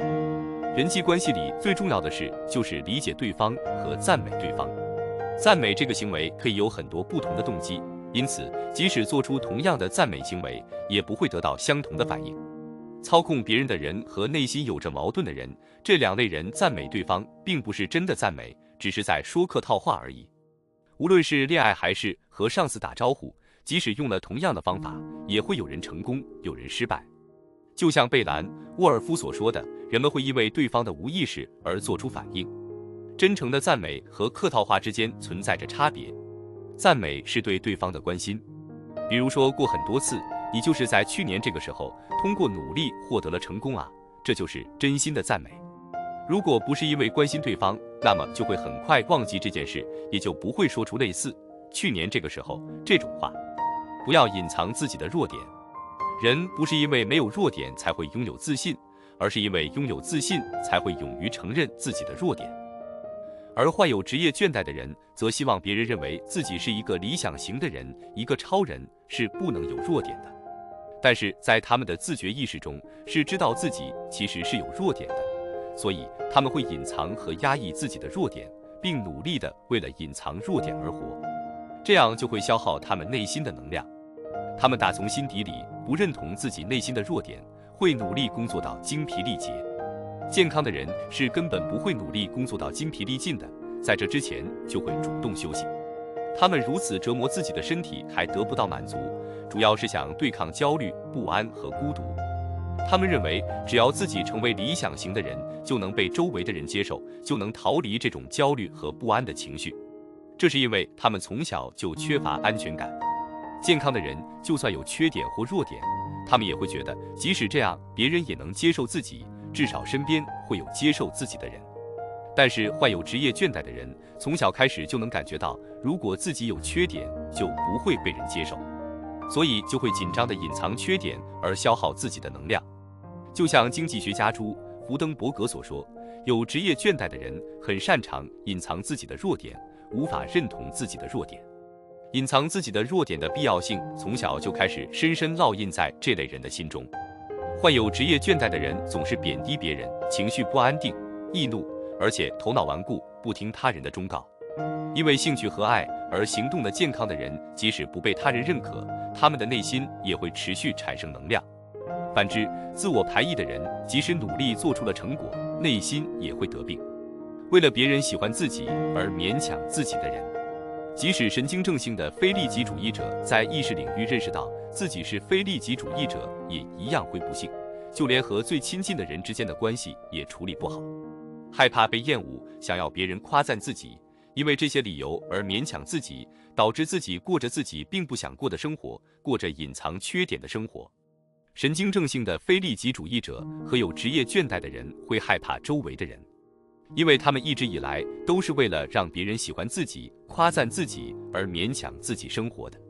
这期间的努力是健康的人所想象不到的。在为了让别人喜欢自己而活着的时候，他们就已经失去了生存的意义，失去了享受人生的能力，从而使他们对生活的敌意更加强烈，变得更加以自我为中心，变得越来越难以生活下去。周围的人对他们来说是一种威胁，他们甚至会成为每天都在网上说别人的坏话，过着无意义的人生的人。有的人表面的主张和背后隐藏的真正动机之间有着巨大的差异。神经症性的非利己主义者和患有职业倦怠的人就是其中典型的例子。虽然他们的行为看起来是非利己主义者，但他们的动机却是神经症病人那样的执着地讨好他人。他们想要被周围的人接受，才会讨好他人，同时他们又厌恶自己周围的人。他们的内心和行为非常矛盾，害怕周围的人，但又希望周围的人能够接受自己。这种矛盾会让他们带着强烈的自我执着，非常疲惫地与他人见面。他们会说不用了，这时他们正戴着虚荣的面具登场，因为他们害怕被厌恶，目的是守住自己的脸面。神经症性的非利己主义者常说这种话，只要你幸福就好，我怎样都可以。迄今为止，我已经举过很多次这个例子了。如果真的觉得只要你幸福，那么我怎样都可以的话，就不会说这种话，也不会说别人的坏话，更不会坐在网上说别人坏话这种浪费时间的事情。如果某人在晚餐时的话题总是说别人的坏话，那么这个人的非利己主义就是神经症性的非利己主义。如果是真正的非利己主义者，是不会怨恨那些不照顾自己的人的。德国的精神病学家泰伦巴赫使用了正常的病态这个概念来形容这些人。这个概念的意思是，即使这些人在社会上看起来是正常的，但其实他们的内心有着病态的问题，他们的心理是不正常的。不管一个人在社会上做着多么出色的工作，如果他不敢面对真正的自己，就会逃避面对自己这件事。社会上的适应和心理上的适应是不同的。日本人和美国人对家庭的满意度不同，美国人对家庭的满意度比日本人对家庭的满意度要高，但美国的离婚率也更高。在审视这个被异化的世界时，我们通常认为人类自身是健康的。然而，从人文主义的视角出发，我们会发现那些看似健康的人，实际上可能已经是重症患者了。过于迁就别人而感到疲惫的心理机制。哪种非利己主义是神经症性的非利己主义？和职业倦怠的人症状相似，神经症性的非利己主义者的价值观是非利己主义的，但个人的无意识是利己主义的。在社会上的行为是自以为是的只顾自己的非利己主义，也是极端的强迫性的非利己主义，在心理上是有神经症的。总而言之，神经症性的非利己主义是过火的非利己主义，也可以说是冷漠的利己主义，过于非利己主义或无情的利己主义。神经症性的非利己主义分为自我扩张型和自我消灭型。他们认为自己不是利己主义者，就算考虑自己的行为，也不会觉得自己做了利己的行为，会坚定地认为自己是非利己主义者。但是好好思考一下，就会发现哪种非利己主义者是神经症性的非利己主义者。如果某人即便很努力，但在人际关系上仍无法取得很好的进展，即使态度认真，也不会被人接受，而且总是因此而感到疲惫，甚至导致抑郁，那么就可以认为这个人是神经症性的非利己主义者。这样就能判断自己到底是不是神经症性的非利己主义者。即使自己真的是神经症性的非利己主义者，也要为自己而感到自豪。毕竟能察觉到真正的自己是一件很厉害的事情，我们不应该责备过去的自己。神经症性的非利己主义者不是为了对方而做的非利己主义行为，而是为了给对方一个好的形象而做的非利己主义行为。神经症性的非利己主义者也不是因为喜欢这样才会变成这种人的。他们确实是很努力，但努力的方式不正确，而且缺乏动机，他们是因为情感饥渴才努力的。但是会有情感饥渴其实并不是他们的错，他们是因为在儿童时期就没有得到母亲的悉心照顾，而导致了这种心理疾病。不管发生什么事，都不要忘记对自己抱有自豪感。越强迫自己亲切，就越厌恶对方的心理机制。拥有人格本位意识是最好的。这种思考方式主要基于一个前提：人是一个独立的个体，有自己的意识，能独立思考，应该为自己的利益和价值而努力。但是对于有着虚伪的非自我本位主义的神经症性的非利己主义者来说，他们会合理化自己的弱点。比如有一类女性，她们厌恶自己的丈夫，却为了孩子而不离婚。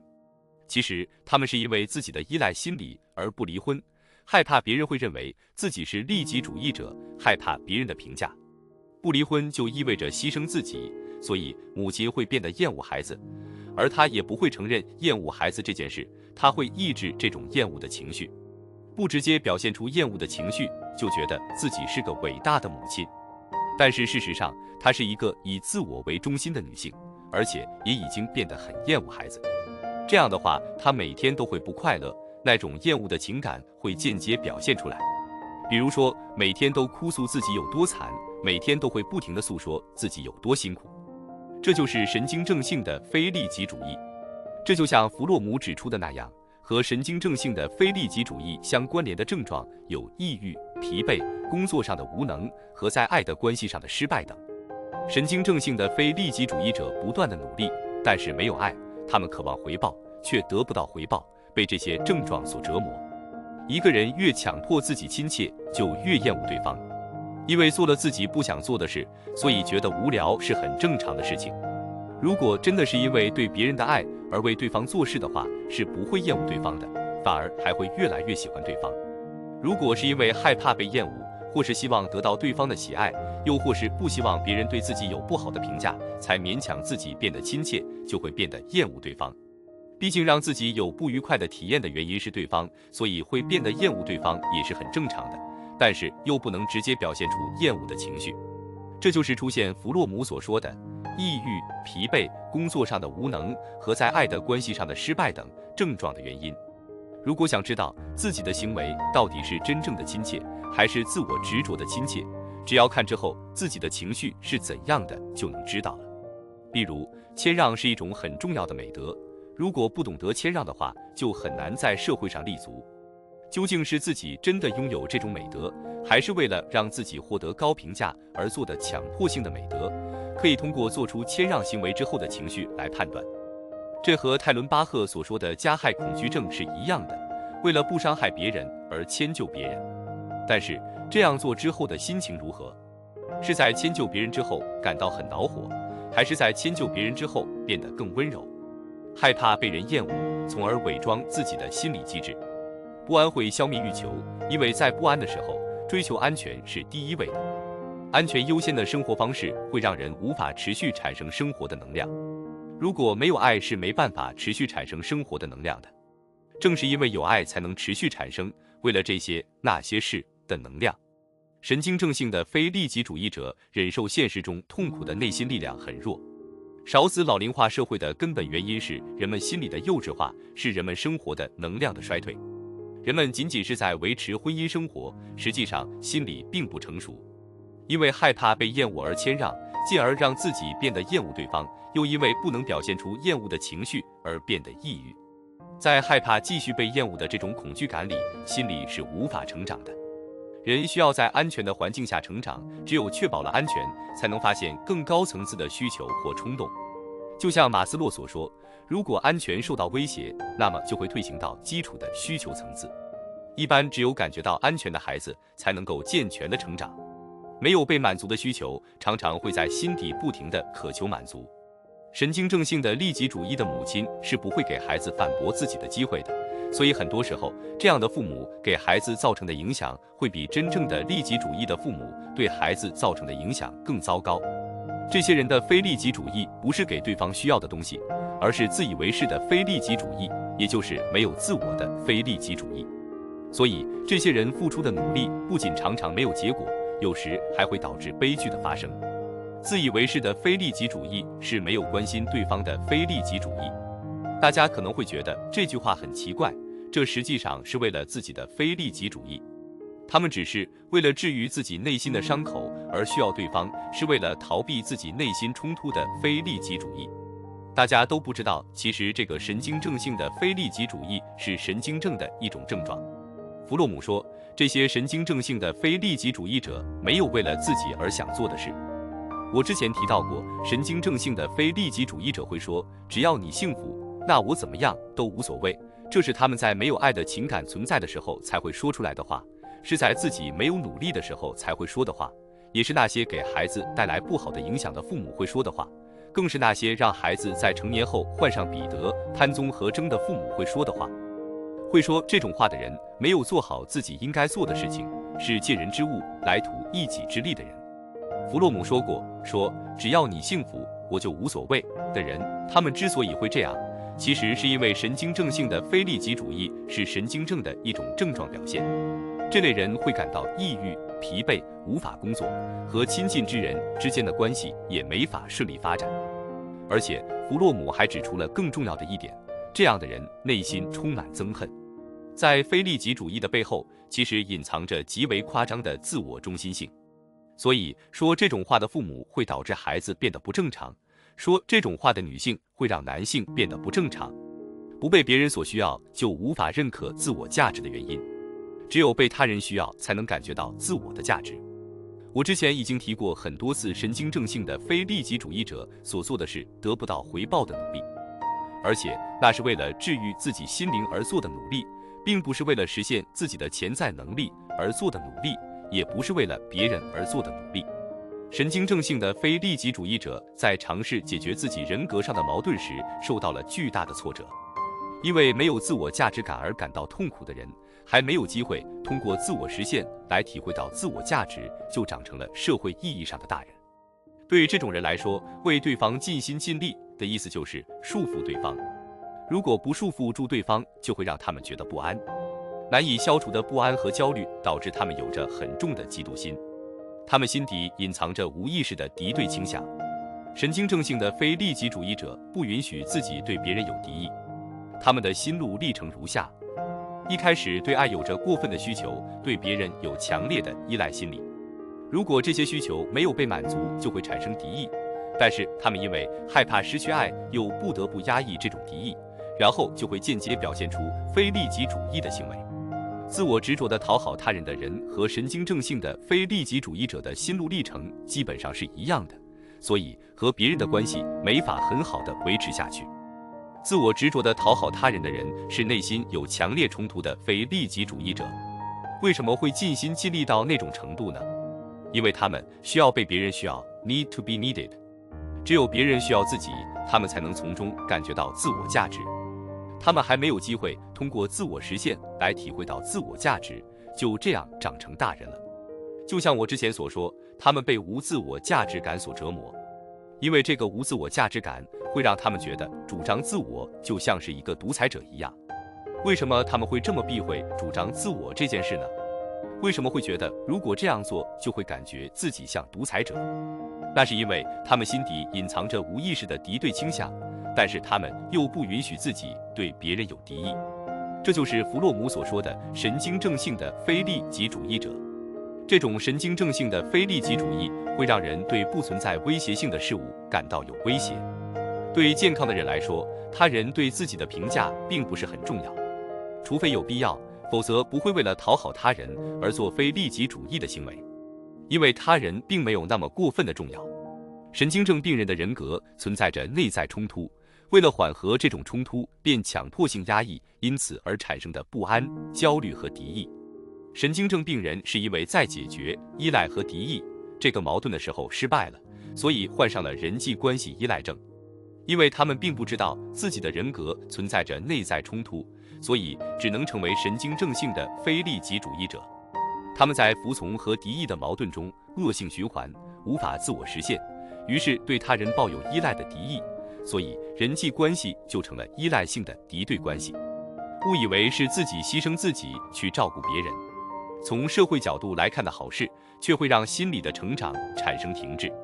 因为这些从社会角度来看的好事会让人变得不自由，于是发生了马斯洛所说的退行到基础需求层次的退行需求，自己让自己变得无可救药。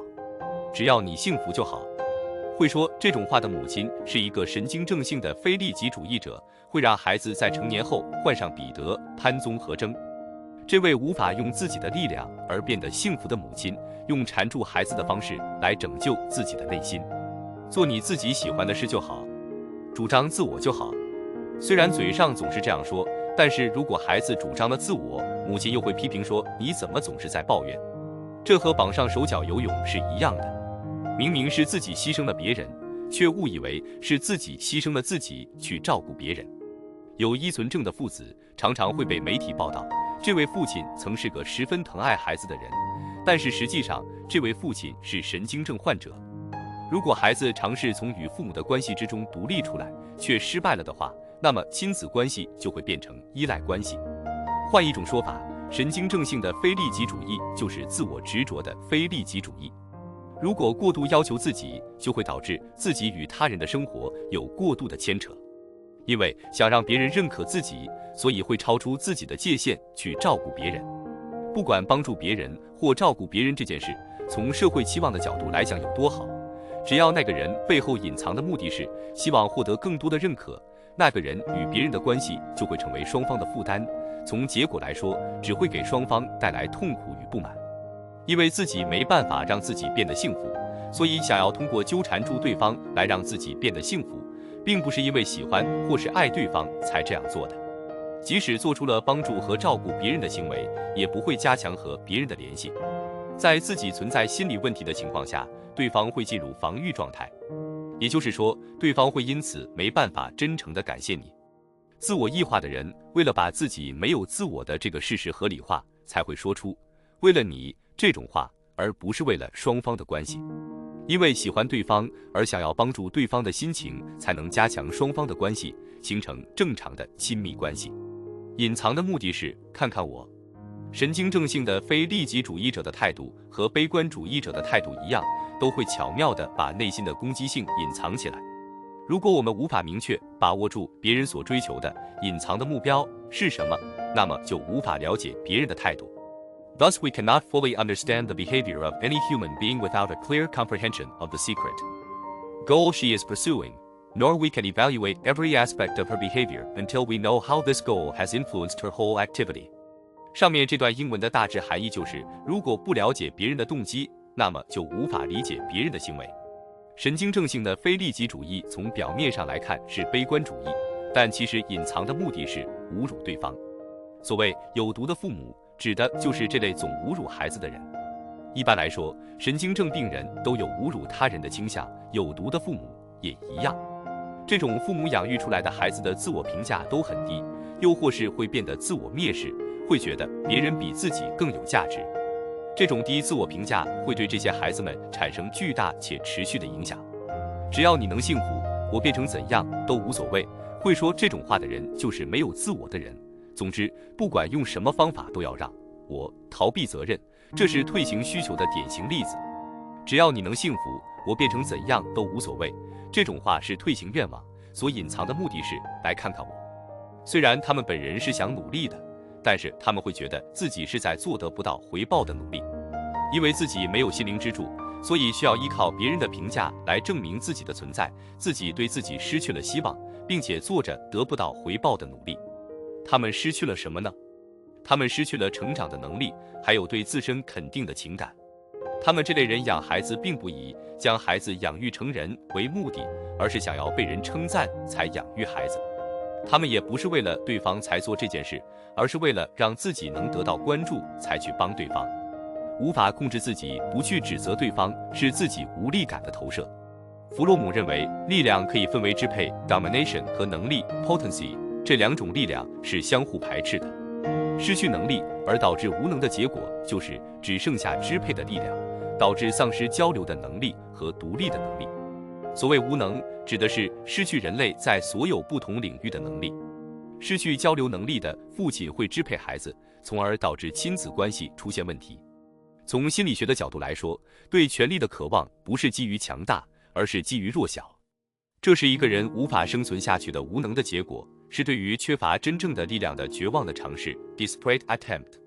渴望权力是为了自我的安定，压制在心底的无力感会投射在对方身上，因此指责别人的人一定会要求别人反省，但是即使对方反省了，也不会马上原谅对方。如果不继续指责和攻击对方的话，那么自己就必须直面自己内心的矛盾，所以他们总是不停地苛责对方，因为只有继续指责对方，才能够让自己不用直面自己的缺点。为了解决自己内心的矛盾而指责对方的人，是因为其现实的自己和理想中的自己背道而驰，从而感到痛苦，所以用苛责对方的方式缓解痛苦。而他们指责别人的原因是他们自己内心沉重的自卑感，他们蔑视自己，却又不承认这个事实，压抑着自我蔑视的情感，而这种压抑的情感会投射到别人身上，所以他们才会指责别人，总是执着于苛责对方，但其实有问题的不是别人，而是自己的内心存在着矛盾。神经症性的非利己主义其实是巧妙地伪装起来的攻击性，同时也是巧妙地伪装起来的退行需求，说着为了你的话把别人束缚起来。他们通过束缚别人来满足自己的退行需求。神经症病人为了寻求保护和安全感，会极端地讨好别人，或是极端地拒绝别人。所谓神经症性的非利己主义，就是为了解决矛盾而进行尝试后所受到的挫折。就像在恋爱里面，如果没有解决内心的矛盾，就会患上恋爱依赖症，也就是会为了对方付出大量的时间和能量，但是却没法发展成亲近的关系。这种大量的努力都会变成得不到回报的努力。尽心尽力地帮助他人，其实是憎恨的伪装，是强迫性的。憎恨的强烈作用导致行为变样，然后进一步伪装成卖惨，戴上为了你这类爱的面具登场。对自己失望的虐待狂们通过说只要你幸福就好这种话来纠缠对方，通过胡搅蛮缠来显示自己存在的地位。神经症性的非利己主义是巧妙地伪装起来的攻击性。悲观主义者和神经症性的非利己主义者一样，都是很冷漠的人，因为他们的心里都有被隐藏起来的攻击性。拥有强调我明明为你做了这么多事，这种动机也是他们的特征。就像有些婆婆叫嚣着我为了儿媳妇和孙子的幸福做了很多努力啊，一样。总是凸显我是为了你的人会将对方推入地狱。婆婆认为儿媳妇和孙子都应该好好感谢我，因为受不了这个婆婆的纠缠，她的儿媳妇和孙子都离她而去。然后她就像个跟踪狂一样，紧紧纠缠着她的儿媳妇和孙子。希望你不要打扰我。如果儿媳妇这样说，就会激怒这个婆婆。她会这样说，我只是希望孙子能够幸福，连这样都不行吗？你这样做太残忍了。这个婆婆这样的神经症会把原来站在自己这边的人变为敌人，她接二连三地与周围的人为敌，最终变得孤立无援。即使现实里她已经变得孤立无援，但她还是固执地认为大家都很信任我，很尊敬我。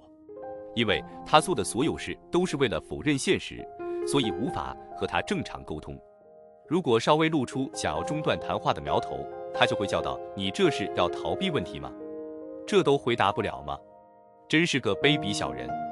这时她的愤怒已到达到了极点，她会紧紧缠住惹怒自己的对象，紧紧缠着不放。而之所以会愤怒到极点，是因为对方可能会挂电话的这个可能性而产生的不安感达到了极点。这样的咨询者是孤独的，因为他被大家孤立了。他身边的人都发出痛苦的呻吟，从他身边逃离了，然后又被他紧紧缠住。对生活的憎恨戴上美德的面具登场，这就是神经症性的非利己主义。因为自己是个胆小鬼，所以不敢直接说为了挽回自己的脸面，而是说我这是为了你好。患有神经症性的非利己主义者中，既有没有爱人的能力的家长，也有患上职业倦怠的职场人士。养育孩子是为了向别人证明自己。有位和父亲大吵一架的咨询者，边哭边和我叙述了以下事情。他的父亲说，那个男人做的是社会最底层的工作，你这就像是男人从俱乐部小姐里挑选结婚对象一样。对这个工作抱有自豪感和白领对工作抱有自豪感的层次完全不一样。你知道你是谁的女儿吗？你可别给我脸上抹黑。我们可是要说我女儿就拜托你了这种话的。你觉得如果她是我，她有脸这样说吗？你要是和那个人结婚了，你的2个妹妹要相亲的时候，征婚简历上就会沾上这个污点。对于那家伙来说，能娶到一个医生的女儿，应该就像是天上掉馅饼一样的好事吧。不管他是什么温柔又可靠的人，这种人不是到处都有吗？他的父亲还说，我是为了你能幸福才这么说的。他的母亲说，你以为谁最希望你能幸福啊？一位68岁的女性在30年前离婚了，自己一个人把女儿拉扯大，还会帮女儿照看外孙。她为了和女儿住一起，还专门买了一套房子。银行的人都惊讶了，这确实是会让人惊讶的依存症。她一直都是为了女儿能幸福而活着的。去死吧，想杀了她，好后悔。这是她对前夫的憎恨，还有对自己双亲的憎恨。为了逃避现实而养育孩子，是因为想要证明给别人看。行为是正确的，但是动机是错误的。还有一个事例中的男人和为了掩盖对丈夫的绝望而养育孩子的女人的动机是一样的。这是一位50岁左右的男人打电话来进行咨询，他在1个月前离婚了，变回了单身。他叹息道，我明明是把孩子当成生存的意义而工作的，结果我那2个女儿都说不想再看到我。他说，他作为名门世家的长子，必须成为一名优秀的人，所以从小就是接受着严厉的教育长大的。他说，跟加藤老师咨询后才初次察觉到，是因为失去自我，所以才会不但不喜欢双亲和妻子，就连孩子也不喜欢。他们并没有带着将这孩子养大成人这种目的，而是为了被人夸赞才养的孩子。也就是说，这类人不是为了对方而做事，而是为了让自己得到关注而帮对方做事。和恋人的关系也是一样，明明是要给别人送礼物，却非要为了炫耀自己多有钱而特地购买昂贵的礼物。这样的人不是为了送对方想要的东西，而是为了炫耀自己所拥有的东西。如果自己有1亿日元，就会想要展示给恋人看，只要忍耐一下就好，其实隐藏着依存心理。有想着只要忍耐一下就好，而忍了20年的人。为了孩子、公公和婆婆，即使忍了20年，仍然打算继续忍下去的人，实际上有着很强的依存心理，是在扮演好人的角色。习惯性妥协的孩子，并不是想要顺从他人或靠近他人，而是想让自己成为非利己主义的好人。富有攻击性的人会认为力量、忍耐力或战斗力才有价值。受虐狂都会有无意识的依存心理。更重要的是，他们的依存心理和敌意都是成正比例增长的。只要你能幸福，那就可以了。这样的话，只是虐待狂伪装成爱的表现而已。在恋爱和养孩子的事上受挫的人会说，只要你幸福，那就可以了。这是受虐狂般的努力，而且是有着强烈的依存性的表现。虐待行为戴上爱的面具登场。所谓为了你这种爱的台词，大多数时候都是谎言。对生活的绝望通过虐待行为表现出来，表面上打着为你好的旗号，实际上是通过支配对方来治愈自己的内心。一边说着为你好这种话，一边否定对方的存在，否定对方的想法和感知，用为你好这种爱的台词将自己的想法强加给对方。虐待行为就是通过攻击别人来逃避自己内心的依存性和绝望感，因此他们不得不去攻击别人。虽然肉体上的虐待行为很容易让人看清楚，但是精神上的虐待行为却很难看清楚，因为这是被隐藏起来的攻击性。最重要的是以虐待行为的本人察觉不到自己的内心，他们认为这是爱，在他们的有意识里会觉得这是正义，但其实在他们的无意识里是憎恨。有着神经症的人会变得光荣且孤独，这是卡伦·霍妮对神经症病人症状的定义。大部分神经症患者会认为自己是那种谁都无法理解的神，现实却是如失望的重置一般孤独地行动着。第4章，就算不被别人认可也没什么，真实的自己没有价值，这种认知是错误的。觉得自己的人生没有价值是一种自卑感，父母的自卑感灌输给了孩子。自卑感这个词在每个人的心里都有着不同的意义，人们也会因此产生各种各样的用法。在我这里是当做不好的意义来使用的，但是根据不同的人也可以有好的意义。不同的人会赋予自卑感这个词汇不同的意义。比如说，人类正是因为有自卑感才会努力，才会思考如何进步，这就是把自卑感这个词赋予了积极的意义来使用的。有的人也会赋予这个词关注自己的意义来使用。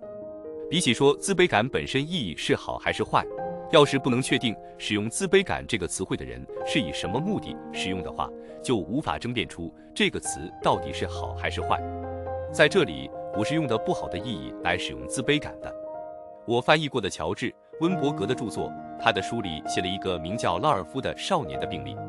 拉尔夫很希望能够提高别人对他智慧的评价，因为在他的家庭里最看重的就是头脑聪明。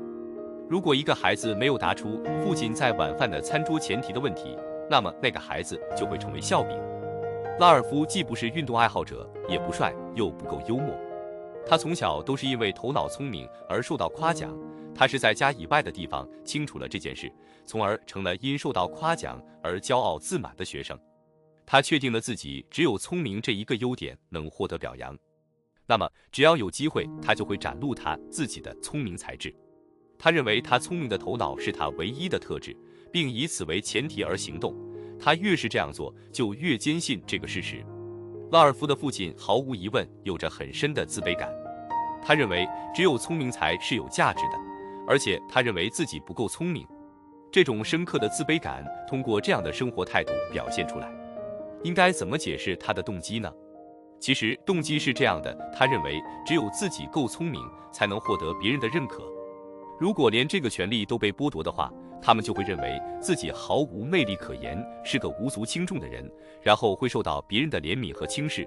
他们对此深信不疑，因此才会做出某种行为。每当自己受到夸奖后，都会加强这个信念，弄错了别人眼中期待的自我形象。想要被别人喜欢这个目的并不是错误的，有问题的是信念，信念是错误的。某个行为的动机总是包含着两个要素：目的和信念。所谓信念，就是相信为了达到这个目的而做的行为是有效的。内心压抑着自己的人，会在别人对自己有什么期待的事情上理解错误。因为压抑着自己，所以没法与别人有心灵的沟通，才会导致这种事情发生。就像是狗装成主人喜爱的样子，他觉得别人也会喜欢自己这个样子。为了不燃烧殆尽，拼命工作是攻击性的表现。有一类人会为了隐藏自己无法与别人发展亲密关系的事实而拼命工作。当被人说明明是个男人居然不去喝酒之类的话，他就会更加沉迷工作，内心变得更压抑，没有办法进行心灵的沟通。他们即是卡伦·霍尼所说的惊人的工作能手 （a prodigious worker） 的这类人。研究自然治愈力的专家安德鲁·威尔在《自发的治疗》一书里写了一个很有趣的例子。坏了的引擎虽然仍可以咔嗒咔嗒地猛烈运转，但是不能很好地完成它的工作。卡伦·霍尼称这类人为傲慢的复仇者 （the arrogant vindictive type）。他说，这类人是通过工作来表现他们的攻击性的。他们虽然不享受工作，但是不会感到疲倦，而且会被工作以外的生活的空虚感所折磨。如果不是卡伦·霍尼指出这一点，他们自己是无法察觉到自己在被孤独感和空虚感所折磨着。弗洛姆也同样提出过孤独感和无力感。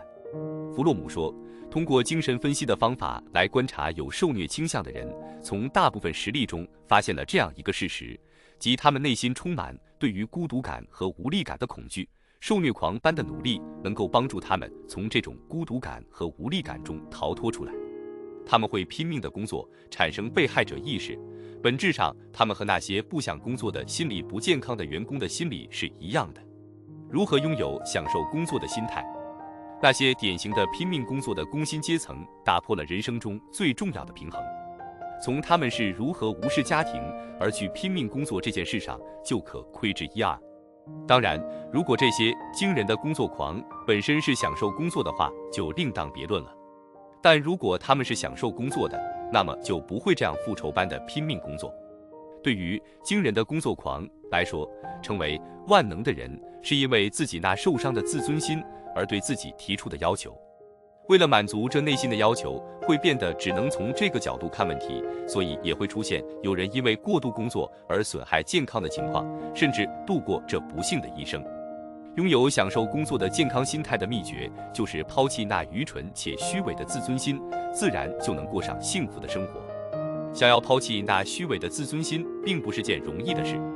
即使是在公司做着一样的事，人际关系相处的不好的员工，会比有朋友的员工有更多的压力。如果家庭经营的不好，那么在工作上也会有影响。患有职业倦怠的人，即使一直为工作而活，最后也会在工作上受挫。这样的人就是卡伦·霍尼所说的 prodigious worker， 惊人的工作狂。这些人大部分都不会成功，反而还会产生职业倦怠。而且最重要的是，傲慢的复仇者是很小气的，即使成功了，他们也不会为别人付出。他们只有在想要获得别人的感谢的时候，才会为别人付出。他们是不会心甘情愿的无偿付出的。惊人的工作狂还有一个特征是不懂得简单的幸福是什么。有些职员是拼命的工作，有些职员则是懈怠、懒惰。虽然这两种人的工作态度是相反的，但两者都是攻击性的伪装，不过是伪装的样子不同而已。不做错误的努力，为了不燃尽自己，这个决定是必要的。错误的努力是不能给人带来满足感的努力。有的人即使从社会的角度上看是失败的，但是他们并不后悔。这样的人就是没有做错误的努力的人。塔塔科维奇说过，正因为牺牲式的付出，才没法变得幸福。这句话十分正确，这正是那些做着得不到回报的努力，得不到幸福的人过得悲惨的原因。因为一直背负着各种各样的枷锁生活，所以才会失去充满希望的未来。学会认同真实的自我价值，只能通过他人评价来认识自我价值的痛苦。需要被人认可、被人称赞、被人接受，才能够确认自我价值的人，是很容易被别有用心之人所蚕食的。不要选错交往的人，这是对那种会燃尽自己内心的人的箴言。要和能够让自己发挥最好状态的人交往，这也是一句箴言。追求自我实现的人有着强大的现实认知能力，而自我排异的人有着扭曲的现实认知能力。而那扭曲的现实认知则会导致人走向疯狂。虽然拥有正确的现实认知和正确的自我认知是一件痛苦的事情，但是这个痛苦也正如阿德勒所说，痛苦通往解放和救赎。患有职业倦怠症的人没有去探查痛苦的根源，只有去查找痛苦的根源，痛苦通往解放和救赎，这句话才会成立。患有职业倦怠症的人并不去查找自己痛苦的根源，而是希望有人能够理解自己现在的痛苦，希望有人能够接受自己内心的阴暗。他们伪善，蔑视世间，一切只在口头上承认，将逃避的现实当作真实。他们寻求着这种神经症性的非利己主义。简单来说，他们希望找到只要抱有想要变得幸福的念头就能变幸福的方法。他们希望能遇到一起说天下乌鸦一般黑的人，他们希望的是这种共鸣。在一本关于如何处理女性烦恼的书里，就出现过一个名叫简的女性的例子。简在4岁的时候，皮肤被严重烧伤，她因此受到孩子们的嘲笑，没有孩子愿意和皮肤严重烧伤的简一起玩。简在9岁的时候得了骨癌，进了医院治疗，之后简的自我印象就在烧伤的简这个标签的基础上，又增加了生病的简这个新的标签。基于这个自我印象，简以成功为目标而过于努力。在高中时期，他参加选美比赛获得冠军。在大学时期，他为了受欢迎而竞选班长，并且成功了。之后，他考上了硕士研究生，做着2份工作。后来，他结了婚，完美的扮演着母亲和妻子的角色，还成了一名模范教师。但是他仍然很焦虑。他说：“我的努力全是因为我的心中有这样一个观念，如果我不继续努力的话，是没有价值的。”这就是他努力的动机。不管自己多么成功，他内心里总是会有一个声音说，这样是不够的。他的自我印象越成功，他的生活就越糟糕，最终他离婚了。他过的是心灵没有依靠的人生。不努力就没有价值，有这种自我印象的人和有着不论怎样我都很有价值这种自我印象的人，他们眼中的世界是完全不同的。在没有治愈能力的家庭长大的人和在有治愈能力的家庭长大的人，他们所看到的世界是完全不同的。从根本上觉得自己没有生存价值的人和从根本上觉得自己有生存价值的人，他们所看到的世界也是完全不同的。正因为觉得自己如果不继续努力就没有价值，所以在没有获得别人的表扬的时候，就会觉得自己没有生存价值。而一般人就算没有获得别人的表扬，也是认为自己有生存价值的。过去的人际关系有多重要？过去身边围绕着什么样的人，会影响现在的感情。我们正是受着各种限制而生活，才会失去有前途的未来。我们在成长的过程中，和一些没有关系的事物建立了心理上的联系，从而造成了心理上的事实。有人会害怕兔子，是因为兔子给他们带来过不好的体验，而这种体验就会引起认为兔子很恐怖的过度一般化心理，从而对于并不恐怖的事物产生恐惧的心理。有的人会害怕现实，因为它会伤害自己，就算没有伤害自己，也会因为时刻警惕而感到疲倦。神经症患者把现实当作敌人，认为它会伤害自己。幸运的是，简通过心理治疗得到了治愈。不努力就没有价值的自我印象。每个人扮演的社会角色是很重要的，如果自己的角色被否定了，那么就意味着被剥夺了价值。有着如果我不继续努力就没有价值这种自我印象的人，在日常生活中也总是很容易受到伤害。这类人本质上有着自我蔑视的心理，只有获得别人的表扬，他们内心的自我评价才能保持和普通人一样在零的位置上。如果没有受到表扬，他们对自我的评价就会跌成负数，也就是说，他们会感到价值被剥夺了。所以，他们如果没有受到表扬，就会感到受伤。不努力就没有价值，有这种想法的人，如果没有获得表扬，他们的感受和正常人被贬低时的感受是一样的。因为觉得自己不努力是没有价值的，所以没有受到表扬的时候，就会觉得自己没有生存价值。而一般人就算没有受到别人的表扬，也会觉得自己有生存价值。认为我不努力就没有价值的人有多容易受伤，心理健康的人是不太能理解的。因为那类人从根本上觉得自己没有生存价值，而心理健康的人觉得自己本就是有生存价值的。如果没有办法接纳自己的话，就算有上百万人爱自己，心里的情感饥渴感也不会消失，强迫性的人格也不会消失，焦虑也不会消失。如果你为了补足一个缺陷而过于努力的话，那么就会发生很奇妙的事情。你可能会对自己这样说，如果没有这个缺点的话，那么一切都会变得更棒。你为了改正这一个缺点而倾注了全部的能量，那么这样会发生什么事呢？你可能可以改正身上的这个缺点，但是会变得没以前那么喜欢自己了。这件事就发生在欧文身上，他是一个因为自己过于瘦弱而烦恼的青少年。他认为要增加体重，只有锻炼才是解决所有问题的方法。然后他花费了很多时间在锻炼上，最终他练出了强壮的体格，他的缺陷也不存在了。但是他的新外表和健壮的体魄给他带来了更多的烦恼。他变得害怕年龄增长，害怕生病，也害怕不管用什么方法都会令自己受伤的状况。他人不经意的一句话就让自己感觉被完全否定。有一位退休的老人，他在家照看孙子的时候，孙子受伤了，他的妻子回来后说他：“你连看着孩子都不会吗？”而这位老人就因为这一句话而自杀了。他死去的时候，大概憎恨到想要诅咒别人吧。他觉得自己如果没有用的话，就没有价值。然而，因为你连看着孩子都不会吗？这句话让他觉得这种最微小的价值都被否定了。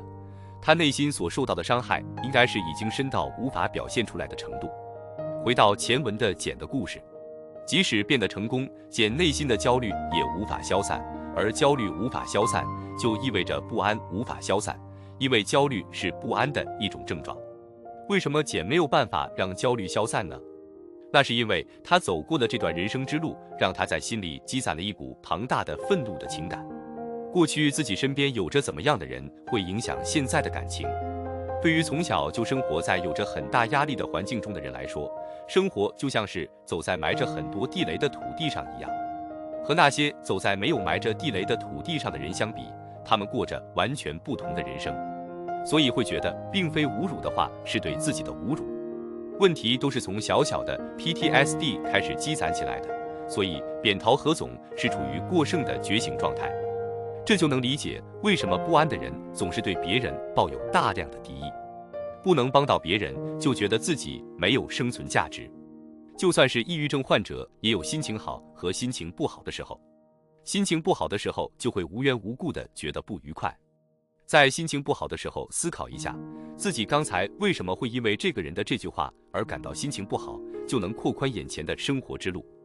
如果周围的人说出的某些话，做出的某些行为，否定了自己的社会角色，就会理解原来社会角色对于自己价值的存在是很重要的，也能够理解被剥夺了社会角色就相当于被剥夺了价值。为什么自己会这么注重自己的社会角色？如果能这样思考的话，就能察觉到迄今为止都是根据社会角色来评价自己，实际上自己完全没有真正的爱着自己。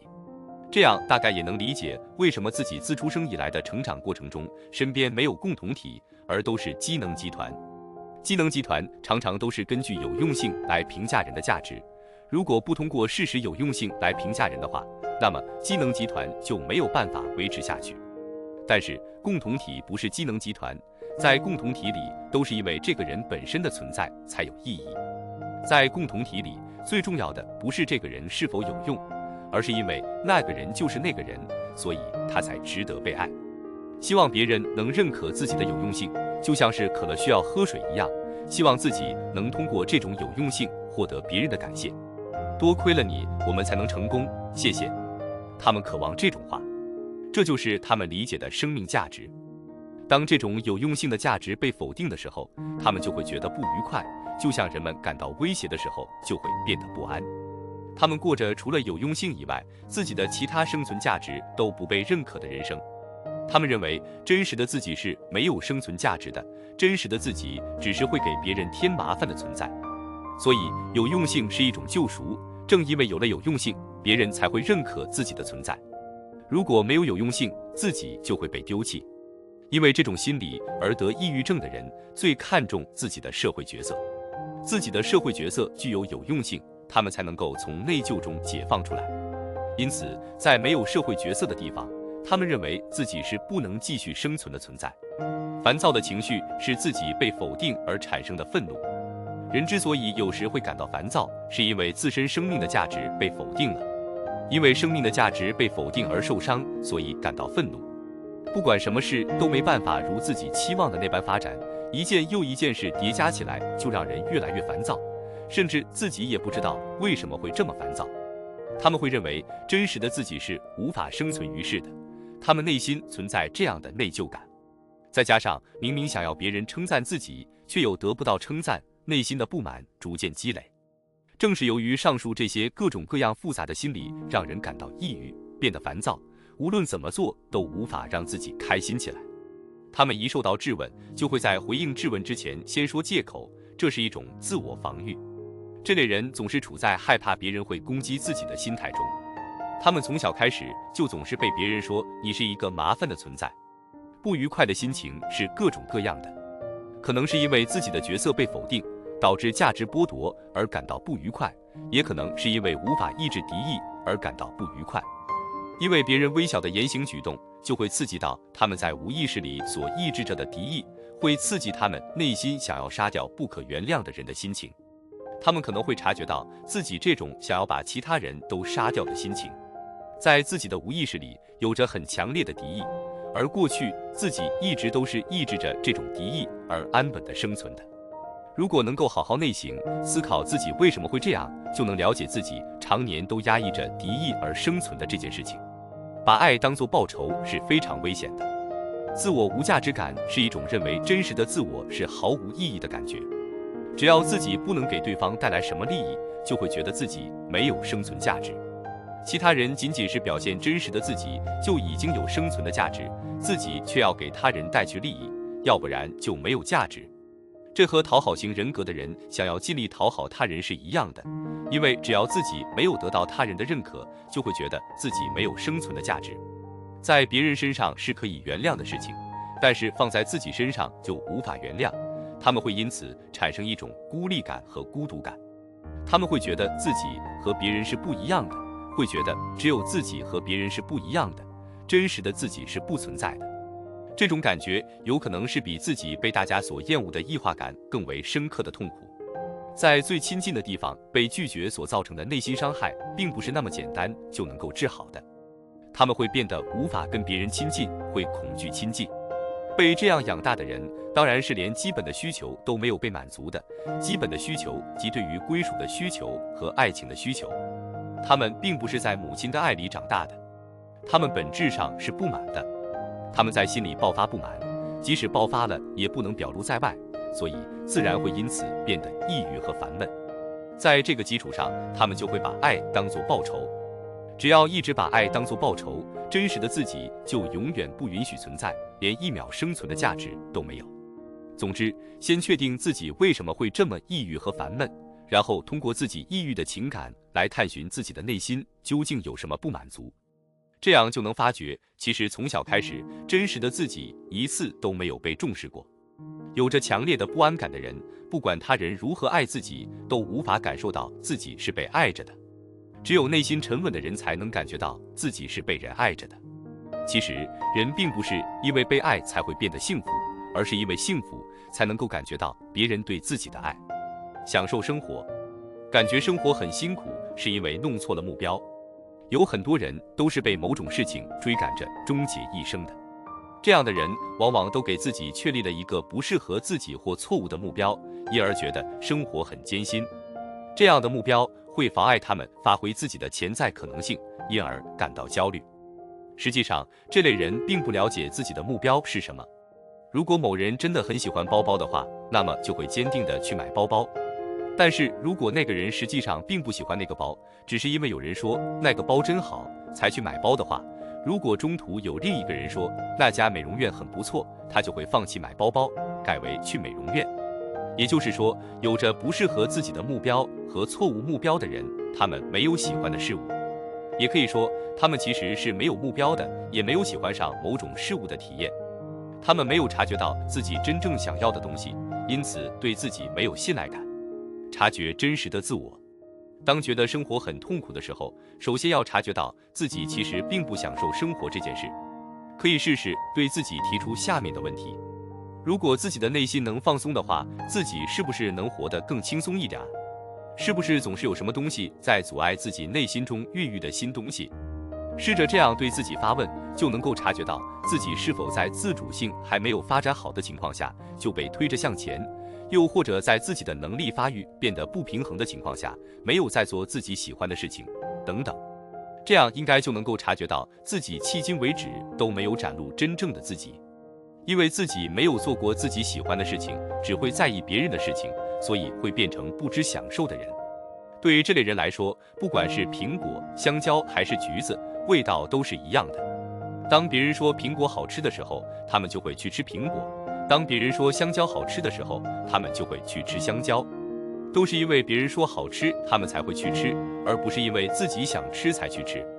我们应该好好反省一下，自己的人生如此艰苦的原因到底是什么？不自己反省的话，这一生就会一直做自己不喜欢的、令自己痛苦的事情。有很多人都是朝着错误的目标而生活的。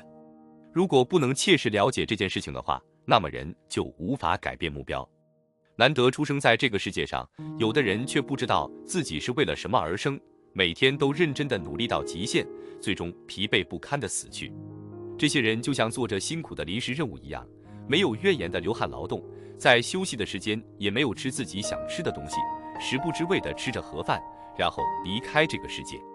有职业倦怠的人也是一直拼命地走在错误的道路上，而不会去游玩放松。游玩能培养创造性，能帮助人们跨越困境。燃烧殆尽的人，不管是身体还是心理都疲惫不堪，但其实在变得疲惫不堪之前，在心灵枯萎之前就必须休息。但是他们为什么要拼命工作到燃烧殆尽呢？为什么他们要讨好周围的人，承担别人的工作，直至心灵枯萎呢？这是因为除了做成现在所做之事，再没有其他东西能够体现他们的价值。那么为什么没有其他东西能体现他们的价值呢？真的是到了为了维持自己的生活，不得不燃尽自己去工作的地步吗？事实上并不是这样，他们之所以那样努力工作，是因为他们希望大家对他们能有比较高的评价。面对着成为领导、忙坏身体和不当领导、拥有健康的身体这两个选择的时候，有自卑感的人大多会选择成为领导、忙坏身体这个选项。在忙坏身体之后，他们就会仇视别人，因为他们得不到自己期待的他人对自己的评价。他们会因为我那么照顾那个人，他居然没有来探望我这样的理由而生气。不要勉强自己才能更顺利。燃尽自己的人，不管是在工作上还是恋爱上都很努力，但总是得不到自己想要的结果。比如不管工作多忙，也要去见恋人，这就是在勉强自己和恋人见面。但因为是勉强自己才会和恋人见面，所以总是摆出一副我是勉强自己过来见你的脸色。我的工作很忙，但为了你，我还是勉强过来见你了。他们这样做是期待别人能感谢自己，而不是因为爱。这样会导致他们的恋人不开心，他们就会觉得明明我都这样勉强自己来见你了，你还不懂得感恩，然后变得不开心。即使勉强自己去努力，也没得到一个好结果。实际上，这种时候只需要给恋人打个电话，说明工作很忙就好。打个电话不是难事，还能向恋人表达自己的真诚，让恋人觉得不管他多忙，都会给我打电话，代表他心里有我。这时，恋人也会体谅地说：“你工作很忙，对吧？要加油。”也就是说，明明只是通过短信或电话就能解决的事情，却勉强自己和恋人见面，那么事情的结果不仅会偏离预期，还会遭到对方不好的态度对待。燃烧殆尽的人的努力和勤奋也差不多是这样，他们不知道交往的方法，没有这方面的智慧，只是在勉强自己去配合对方，通过委屈自己让对方对自己留有感情，所以总是会得到憎恨对方的结果。在这时候好好想一想，为什么会变成这样的话，眼前就会豁然开朗。因为在意别人的眼光，所以总是不愿好好展露真实的自己。我翻译过一本名为《名言能开阔人生》的美国格言集，书中有这样一句话：寻找让上司对自己的评价变得更好的方法。有着强烈自卑感的人，为了提高上司对自己的评价，会把自己做过的事急于炫耀给上司看。这种人不择手段地让上司看到自己优秀的一面，但是结果反而会让上司对自己的评价降低，最终让自己很郁闷，愤愤地觉得我明明这么优秀，这太不公平了，并为此而烦恼。就像我之前说的一样，只要是冲着让上司对自己的评价变好而努力的话，总有一天会被上司认可。关注你的人自然会看到你的努力，先有努力的你，才会有能看到你努力的上司，这样你的工作自然就会开始有转机。恋爱也是这样，人们总是希望自己的恋人是完美的，并为之而努力，所以女性会让男性穿上他们认为好看的衣服。而自卑感强烈的女性并不希望自己的恋人受到其他女性的欢迎，并不希望男性穿上好看的衣服。美国临床心理学家赫伯特 ·J· 费登伯格说过，难以患上职业倦怠的人会选择和自己能力相匹配的目标，他们都是乐天派。这种人十分懂得生活，他们的努力才容易取得成果。极端一点来说，就是不要勉强自己去努力，要学会偷闲。这正是因为了解何为正确的努力，才会这样做。不要勉强自己的意思就是要多花点时间做好准备。勉强自己就是指过于急躁的想要在短时间内取得成果。一件事情你做得到就自然做得到，焦躁不是一件好事。患上了职业倦怠的人，不知道做事情需要花费时间，也不会事先做好心理准备。当然，也不是说人就不能勉强自己去做某事，有时候我们不得不勉强自己去做某些事情，但是这都是在某些特定时期才会这样。然后就把1%的概率说成是99%的概率。为了你好，这句话听起来好听，但实际上大部分时候都只是用来逃避责任的借口而已。心里怨恨着别人的人，不管有多痛苦，也要好好观察一下自己的内心深处，这样才能认可真实的自己。否则内心就会更加不满，更加憎恨别人。这样继续下去的话，只会走向通往地狱的路。他们不是那种会默默地为他人花费精力的人。当然，能默默地为他人付出的人，也不意味着就是什么大好人。但是，他们之所以会成为无法默默地为他人花费精力的人，也是有缘由的。这样的人是因为从小就有不得不这样做的理由，所以不需要因为这样而责备自己，他们没有受到责备的理由。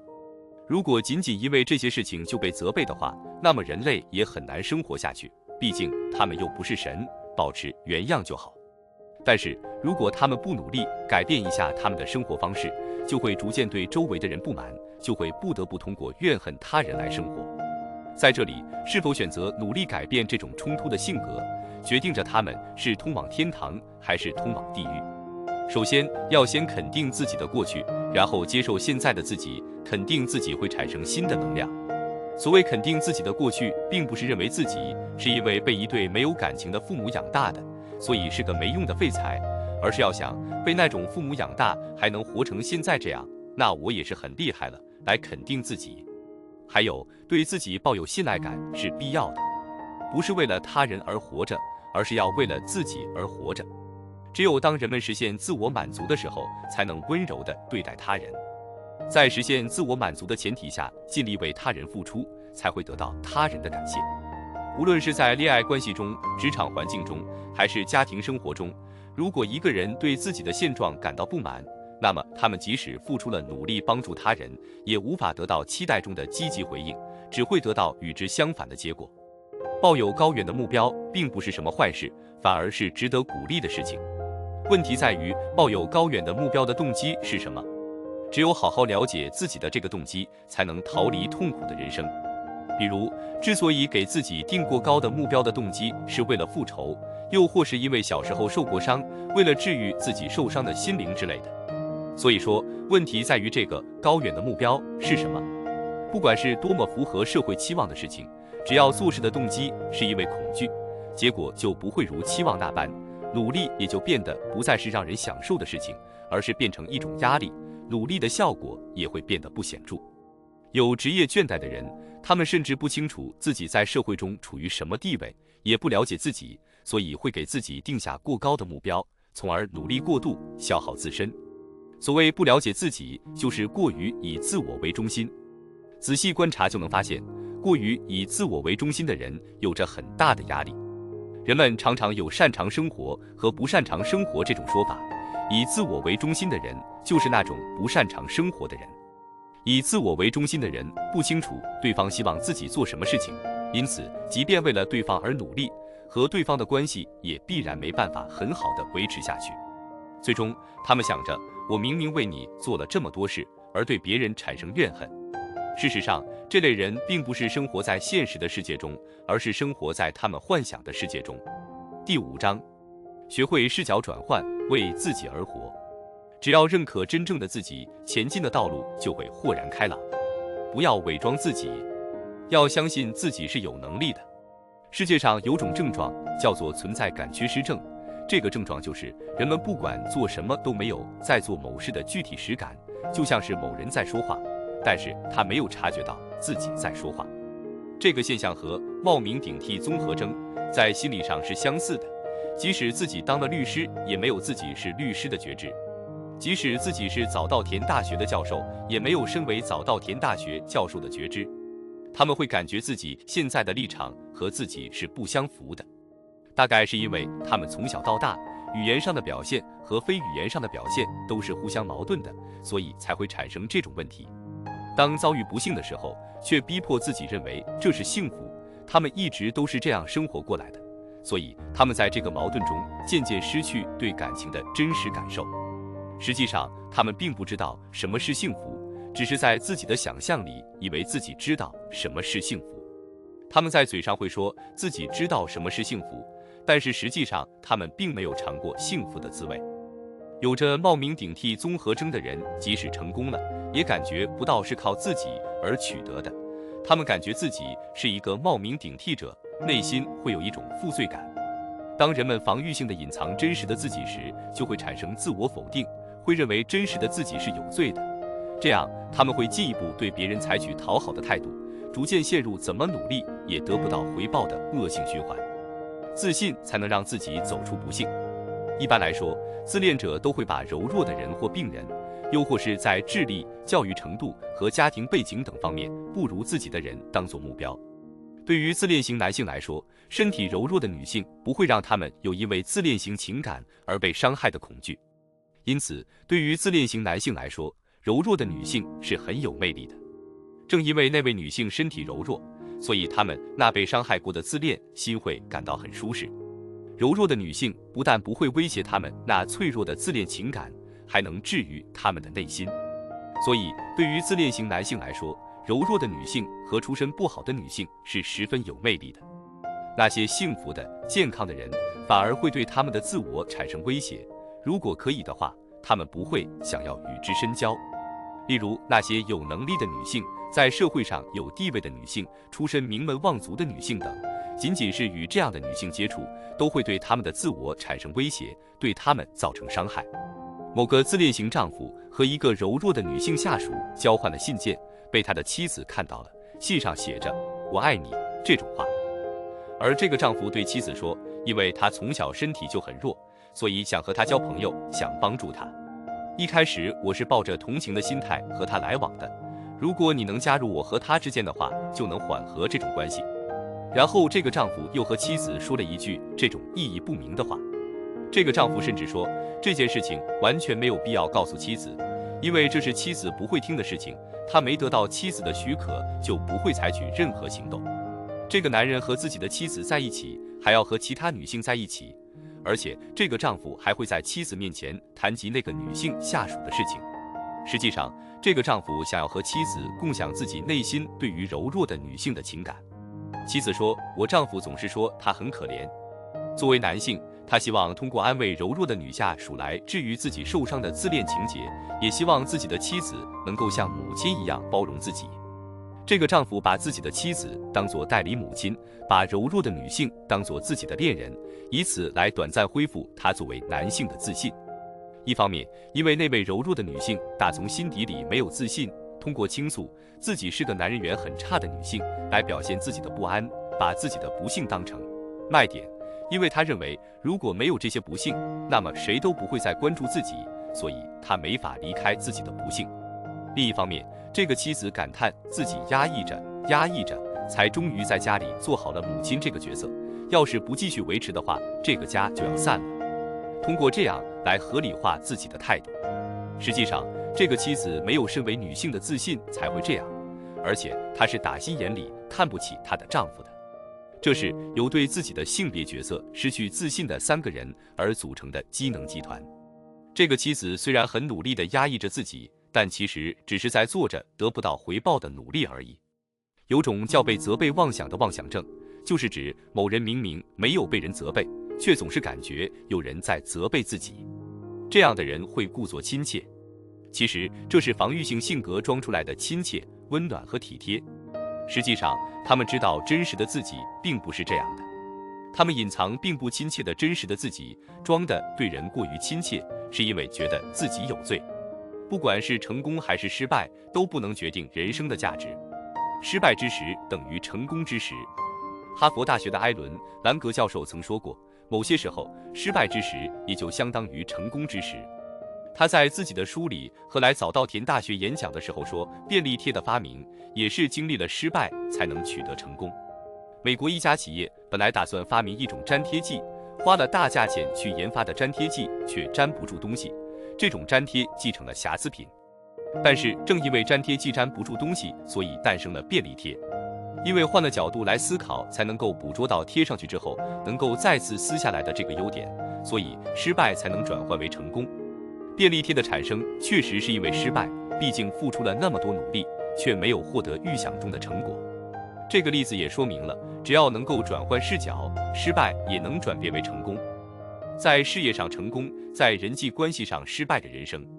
有的人毕业于名牌大学，进入大企业工作，他们走在精英道路上，却患上了抑郁症。这样的人生该怎么解释呢？这算是成功的人生，还是失败的人生呢？而另一类人没有学历又贫穷，但是他们有着相亲相爱的家人陪伴他们一生。这样的人生又应该怎么解释呢？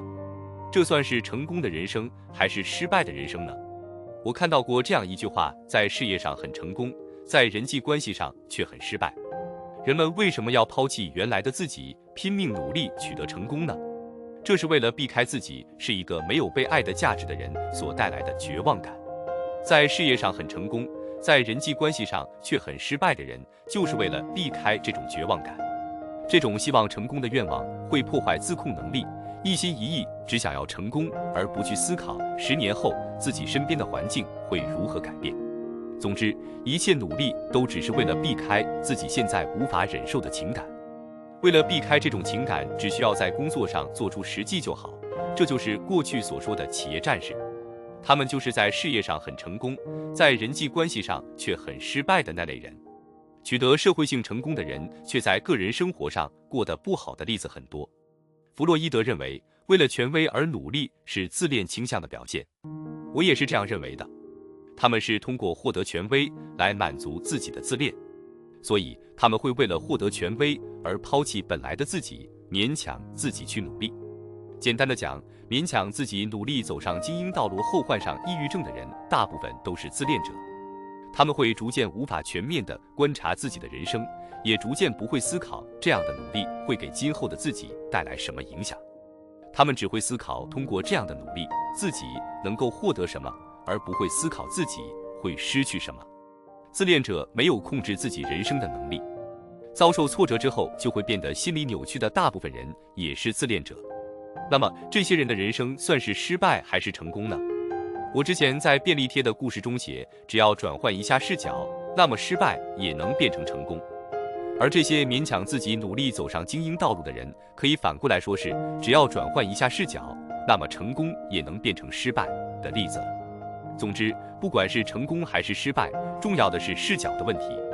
成功或是失败，只是对同一件事定义不同罢了。缺点和优点也是一样的，我们没有不能转变为优点的缺点，也没有不能转变为缺点的优点。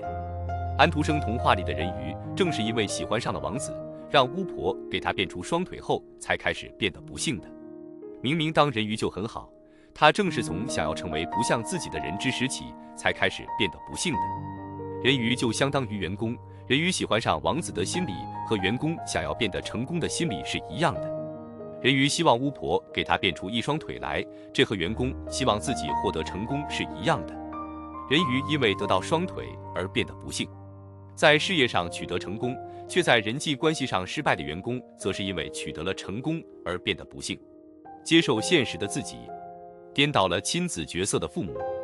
会做得不到回报的努力的人的典型人格是自恋型人格。父母反过来依靠孩子的现象就叫做亲子角色颠倒，会造成这种现象发生的父母是自恋者。自恋者总是追求他人的称赞，却不考虑他人的意见。与其说是不考虑，不如说他们只是单纯的不会积极的关心他人。想要获得别人赞赏的心情过于强烈，所以不会关心别人。这就像是在肚子饿的时候，面前就有自己喜欢吃的东西，这时候不管周围的景色有多美丽，都不会去关心这些景色。就像是忍不住想要上厕所，身体已经忍耐到极限的时候，眼前就算是有一杯很香的咖啡，也不会去关注那杯咖啡。总之，自恋者对别人漠不关心，自然也不会关心他人的意见。自恋者没有关心别人的能力和时间，因为他们自己内心有更急需解决的问题。对于孩子来说，没有比自恋型父母更让人难以忍受的了。他们长大之后也很难交到亲近的朋友，只有他们单方面觉得自己和对方很亲近。亲子角色颠倒的父母对孩子是漠不关心的，却又陶醉地认为自己是优秀的父母。炫耀型父母的误区，为了孩子心理上能得到成长，父母对他们积极的关心是必须的。但是自恋主义者不会积极地担心别人，所以如果孩子的父母是自恋主义者，孩子的心理是无法得到成长的。总之，自恋主义者把自己封闭了起来，是被自己内心的痛苦封闭了起来。自恋型父母不关心自己的孩子，因此有这种自恋型父母参与的家庭生活也不可能让人觉得愉快。但是自恋型父母却自恋地认为，这世上没有比这更好的家庭了，他们自以为自己正在为此而努力，而这个家庭里的孩子会感觉生活没有意义。自恋型父母因为自己内心的矛盾已经精疲力竭了，所以没办法再去关心孩子的心情是喜悦还是烦恼。总之，现在活着都已经是用尽全力了，所以他们没法理解现在的亲子关系，这对孩子来说是个悲剧。这些父母也无法想象自己其实是从孩子那里榨取爱的恐怖之人。他们对父母的责任感也没有具体的概念，只觉得父母这个角色是一种负担和苦役，是不公平的。自恋型父亲会生气地觉得，为什么只有我要去工作？然后就常因为这样而对家人说滚出去。但是如果家人真的离家出走，他又会发狂，会拼命地妨碍家人出走。做家务的母亲也是一样，她会生气地觉得，为什么自己非得要做这种事？只要父母是自恋者，那么这个家只是形式上的家庭而已，大家的心都不在一起。就算共同经历了某事，大家也没有共鸣，没有内心的交流。孩子在这样的家庭里是不可能感受到生存的意义的。即使这样，这些父母仍然自恋地认为自己的家庭是世界上最好的家庭。这样的父母因为内心的矛盾而剥夺了情感，筋疲力尽，所以他们更不可能觉得养育孩子是件开心的事情。自己能活下去都已经是用尽全力了，内心更没有多余的地方，所以自然不会觉得养育孩子是什么开心的事情。如果有很多人都觉得养育孩子是一件开心的事情的话，那么应该人人都会想要孩子了。但是在现在的社会中，人们不停地谈论着养育孩子有多少负担，很多未婚的年轻人不想要孩子。自恋是最不适合做父母的一个性格，对于孩子的成长来说，父母的宠爱是必须的。然而，自恋型父母却想要身为父母的自己被宠爱，希望能有人哄着自己，而且他们还不清楚，其实自己是那样幼稚的人，所以才会有当父母说跟家人相处总是很开心的时候，他们的孩子却从高楼上一跃而下这种事情发生。不要隐藏弱点，试着爱自己。付出努力却不得回报的人，他们的性格就是自恋型的执着性格。执着性格是一种防御性格，有这种性格的人会厌恶自己，自卑感很强。他们为了得到别人的认可，会用神经症的方式使用能量，这是得不到回报的努力。对于自恋者来说，在名誉上的努力是有回报的，但这个回报是有限的。职业倦怠者的特征：一、会隐藏自己的弱点；二、目标定得过高，不符合现实。如果抱有复仇心理的话，就无法降低目标。患有职业倦怠的人，正是他们自己厌恶的那种人。不管在社会上多么成功，他们都会因为一点小小的失败而变得无精打采，随意地度过自己的人生，甚至选择自杀。还有因为这种报复式的胜利，导致身边没有人追随自己，在周围的人看来，这就像是他只想自己一个人去天堂一样。努力且有回报的人，眼里有对方的人，自己爱自己的人和能够接纳自己弱点的人，他们是没有自卑感的。他们是追求自我实现的人，他们的目标都是明确的，每当离目标更进一步，他们就会感到喜悦。自己爱自己的人所做的努力是有结果的，他们有着从各种意义上都很合理的目的。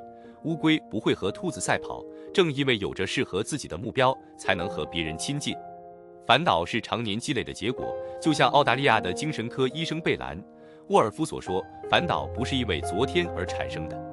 这和平时不注意健康，10年后大概率是不可能会有健康的身体是一个道理。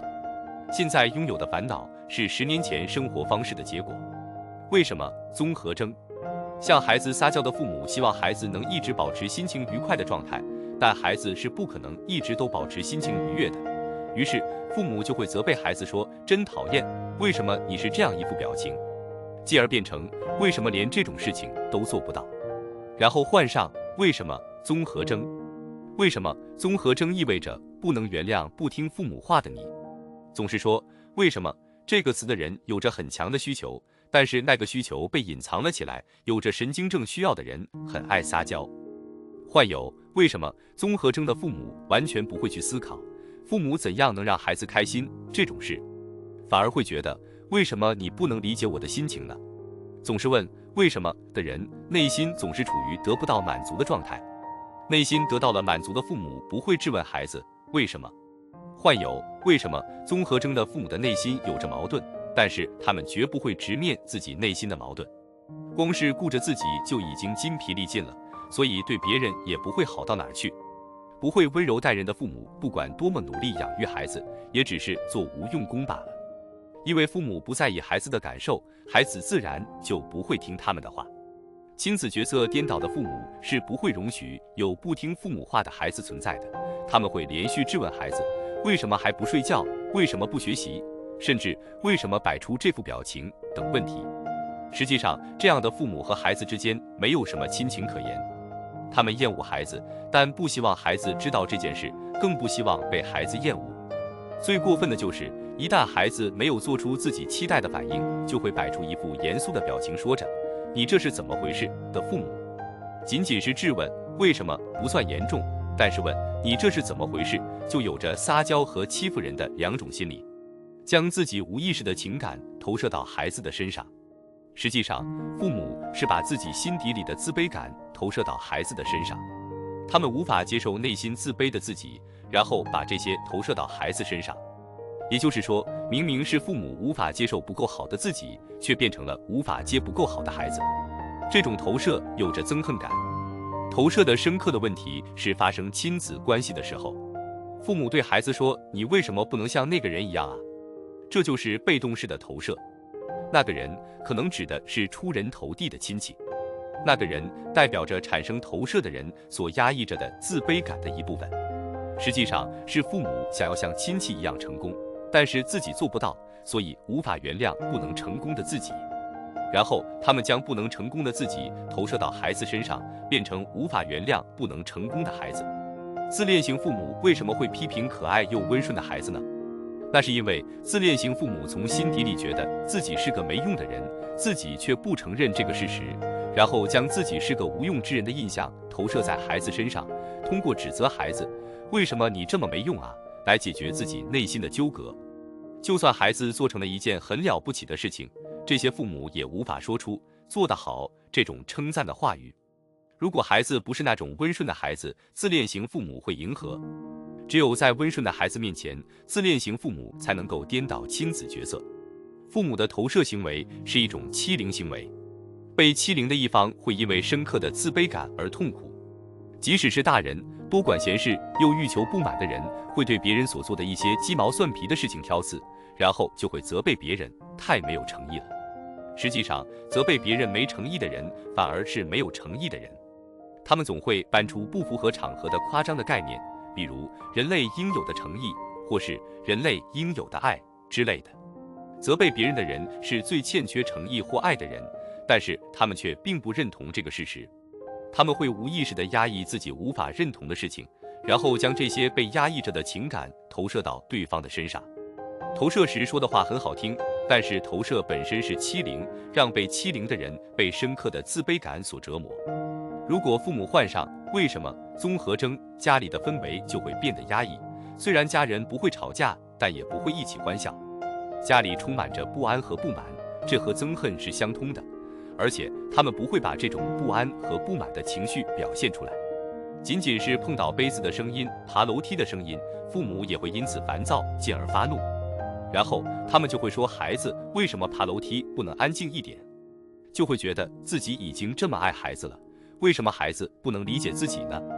颠倒亲子角色的父母不会去思考，为什么孩子不说我煮饭好吃呢？这只会让自己觉得不快。为什么综合征的为什么和想要了解对方而问的为什么的意义是不同的。总是想问为什么的父母是没法养育孩子的，孩子会因此变得厌恶自己，失去享受生命的能力。在养育孩子上失败的父母常常都很努力，虽然并不是全部，但是大部分人做的都是得不到回报的努力。告别迎合别人的生活方式，不要爱慕虚荣。容易歇斯底里的人对于蹂躏他人并不会感到愧疚，即使是用牺牲他人的方式活下去，他们也不会觉得愧疚。他们能平静地看着别人在痛苦中沉沦，即使是为了获利而伤害他人，他们也不觉得难受，因为他们并没有察觉到自己在伤害他人。虚荣心强的人大部分都会在独善的价值观下努力，不能让周围的人与自己产生共感，然后就感叹自己的努力是得不到回报的努力。容易歇斯底里的人是做着得不到回报的努力的典型的一个例子。简单来说，在他们眼里看不到其他人，他们不懂其他人的痛苦，也不理解别人的努力，所以他们总是抱怨为什么只有自己这么痛苦。他们也没有能力想到周围的人可能比他们更痛苦。真实的生活不要伪装自己。对于容易歇斯底里的人来说，经验是最重要的。比如说去了什么地方，遇到了优秀的人，吃到了有名的食物，这类经验是很重要的。容易歇斯底里的人会忘记和某人说过话，这是因为他们在和某人聊天时过于开心，而忘记和那个人进行心灵沟通。每天都在演戏的话，就无法与人进行真诚的沟通，所以就算总是回望过去，也没有办法回忆起与别人进行心灵沟通的经历。所谓努力的生活下去，就是在生活中不要演戏，真诚的生活。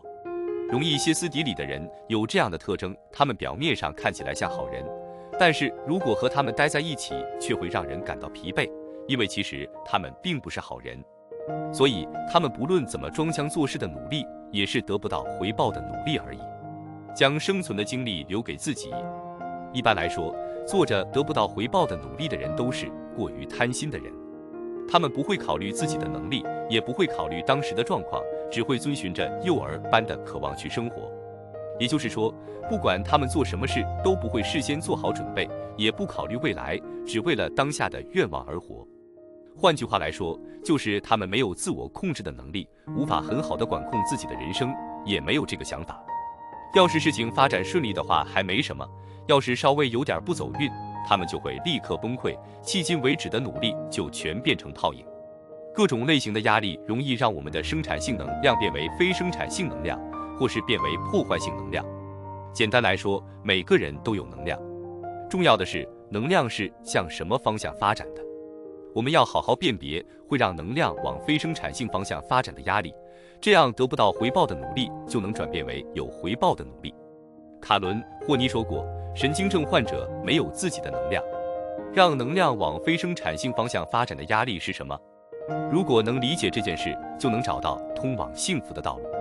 我们总是输出愤怒的情绪，愤怒使得生活的能量转变成负面的能量，这就是能量往非生产性方向发展的压力。曾经担任过美国棒球选手培育部部长的卡尔·丘尔曾在一本书里详细的解说过，为什么对棒球选手来说顽强的精神很重要，顽强的精神是什么，如何锻炼出顽强的精神等内容。他认为，容易被愤怒所支配的选手都是很脆弱的人。1999年，佩卓·马丁尼兹在比赛前热身的时候，对手队伍的粉丝们对他的奚落声四起，但是他没有因此而受影响，而是让自己的情绪转换为能量，从而支配之后的整场比赛。对此，卡尔·丘尔评价道：“用一场优秀的比赛成绩来反击别人的嘲讽，没有比这更好的事了。发泄自己的愤怒是很简单的事情，但是要对抗来自别人的敌意，不仅需要展现专业的技术，勇气和自信也是必要的。将愤怒变为生产性能量。在因为自我价值被剥夺而怒火中烧的时候，应该问问自己，现在这个愤怒的能量是生产性能量吗？这样的话就会发现，你越生气，反而对别人越有利。在因为愤怒而无法入眠时，应该好好问问自己，现在的自己有没有浪费自己生存的能量？难道还要用这种非生产性能量来浪费之后的人生吗？又或是问问自己，现在自己除了愤怒以外，能做些什么有建设性的事情吗？如何将自己的愤怒转变为生产性能量呢？有的人即使被人贬低，也仍认为自己是有价值的，不会觉得自我价值被剥夺了。性格会形成特殊的形状，能量会通过寻找生的出口而表现出来。总之，大家要把愤怒变为生产性能量，能否发现转变能量的方法，决定了你是走向生路还是走向死路。在没有真实的生活的时候，人就会失去生存的能量。心理学家乔治·温伯格说过，依靠自我的人有2个明显的特征，一是有相信自己的能量，二是有生活的能量。这2个生产性能量对于过着真实生活的人来说也是一样。相信自我的人过着真实生活，抱有自豪感的人可能面临过有所损失，也可能被人欺骗过，但是一直拥有能与自己交心的人。所谓非生产性的好人，是为了让别人觉得自己是好人而使用自己生存能量的人。而有生产性能量的人，会为了发挥自己的潜在能力而使用生存能量。自己的生存能量的使用方法，关键在于你选择做个生产性的好人，还是非生产性的好人。为了自己的成长，为了社会而使用自己的生存能量的人，是生产性的好人。但是这件事并不像嘴上说的那么简单，为了社会而使用自己的生存能量是心理成长的必要条件，这是利己主义者绝对做不到的。没有与他人内心交流的人，就算在与别人的战斗中胜利了，在与自己的战斗中也会失败。不管多么努力工作，不管是令人怀念的回忆、无法替代的人际关系，还是金钱，都不会在人生中留下痕迹。不管怎么勉强自己，尽力讨好别人，也不会在内心留下任何痕迹，只是一种消耗，只是对身心的一种消耗而已，只会残留虚无感。如果对你来说，现在活着这件事让你觉得很辛苦的话，这就是弗洛姆所说的神经症性的非利己主义者的心理症状。神经症性的非利己主义者所做的事情和非生产性的好人做的事情是完全一样的。和谁都没有过真诚的内心交流，时间就这样过去，不管如何努力，也没能成为心灵支柱的人。即使和别人一起度过漫长的时间，最后也不会留下任何痕迹。弗洛姆说过，所谓神经症的非利己主义，就是在对生的憎恨上戴上了道德的面具。有很多人不理解非利己主义和利己主义，虽然在行动特征上不一样，但是在性格特征上都一样是神经症患者这件事。在非利己主义这个正面形象的阴影里，巧妙地将强烈的自我中心主义隐藏了起来。虽然确实是非利己主义，但这只是为了让对方喜欢自己而表现出的非利己主义，是为了让别人认为自己是好人而表现出的非利己主义而已。虽然外包装是非利己主义，但内部是神经症。有着很强的神经症倾向的人，为了获得别人的喜爱而勉强自己做出背叛自己的行为，这就是神经症性的非利己主义。虽然勉强了自己去努力，但最后努力还是得不到回报，之后就会产生如弗洛姆所说的症状，如疲劳、抑郁，在亲密关系上失败等。因为他们内心是利己主义者，却要勉强自己做出非利己主义的行为，所以才会发自内心的感到疲惫。真正的非利己主义者是不会因此而感到疲惫的，在努力过后，反而还会有一种充实感。过适合自己的生活，为了让自己的内心更强大，应该好好思考生存能量的使用方法。活得很辛苦的人，他们的状态可能就像螃蟹挖了一个和自己的外壳大小不符的洞穴，还奇怪自己为什么会喘不过气。他们不会想，不管做什么事都有先后之分，不会事先做准备，也不会思考在做完一件事之后要怎么办。但是如果能做好自省，重新正视自己的话，可能就会发现现在的情况已经超出自己的能力，那么就能看到与以往不同的世界，也能让自己的内心平静下来。小鱼不会为了特地成为鲨鱼的盘中餐而游去有鲨鱼的海里。所谓没有自知之明，就是被某种负面的情感所支配而产生的。在多数情况下，没有自知之明就是得不到回报的努力的原因。也就是说，努力获取权利和财产，就如建造空中楼阁一般，但是为了达成目的的意志会动摇人心，也会让人逐渐失去适应社会的能力。他们不会思考，如果以自己现在的能力和所处的环境来建造空中楼阁，会有什么后果。不管怎样，都不能拥有生产性能量的人，不会承认自己重要的情感，大多数都会将为了优越感而做事的这个目的给隐藏起来。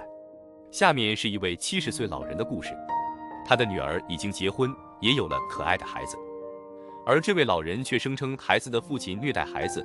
当他问他女儿是否需要帮助的时候，他女儿反而对母亲说：“妈妈，希望你以后不要再来我家了。”已经70岁的他，只是因为寂寞，所以才会纠缠女儿的家人，但他却不承认我很寂寞这个事实。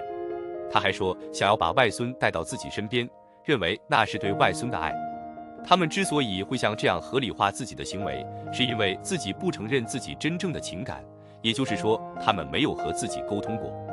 自己都不和自己进行沟通，那么就更不可能和别人进行沟通。要成为拥有生产性能量的人，条件就是不要消极地回避这类不安感。这个70岁的老人应该承认我很寂寞这个事实。只因为这位女性想要通过虚构父亲虐待孩子的行为，把将外孙带到自己身边这个行为合理化，所以才没法获得幸福。实际上，世上有很多这样戴着爱的面具的虐待狂。真正恐怖的不是拥有一副恶魔面孔的恶魔，而是自诩有美德的恶魔。而很多人之所以变得不幸，就是因为他们正是这些自诩有美德的恶魔。其实，除了这位70岁老人所想的方法以外，还有很多其他的生存之道可以选择。而他之所以这么痛苦，是因为他认为生存之道只有这一条路能走下去。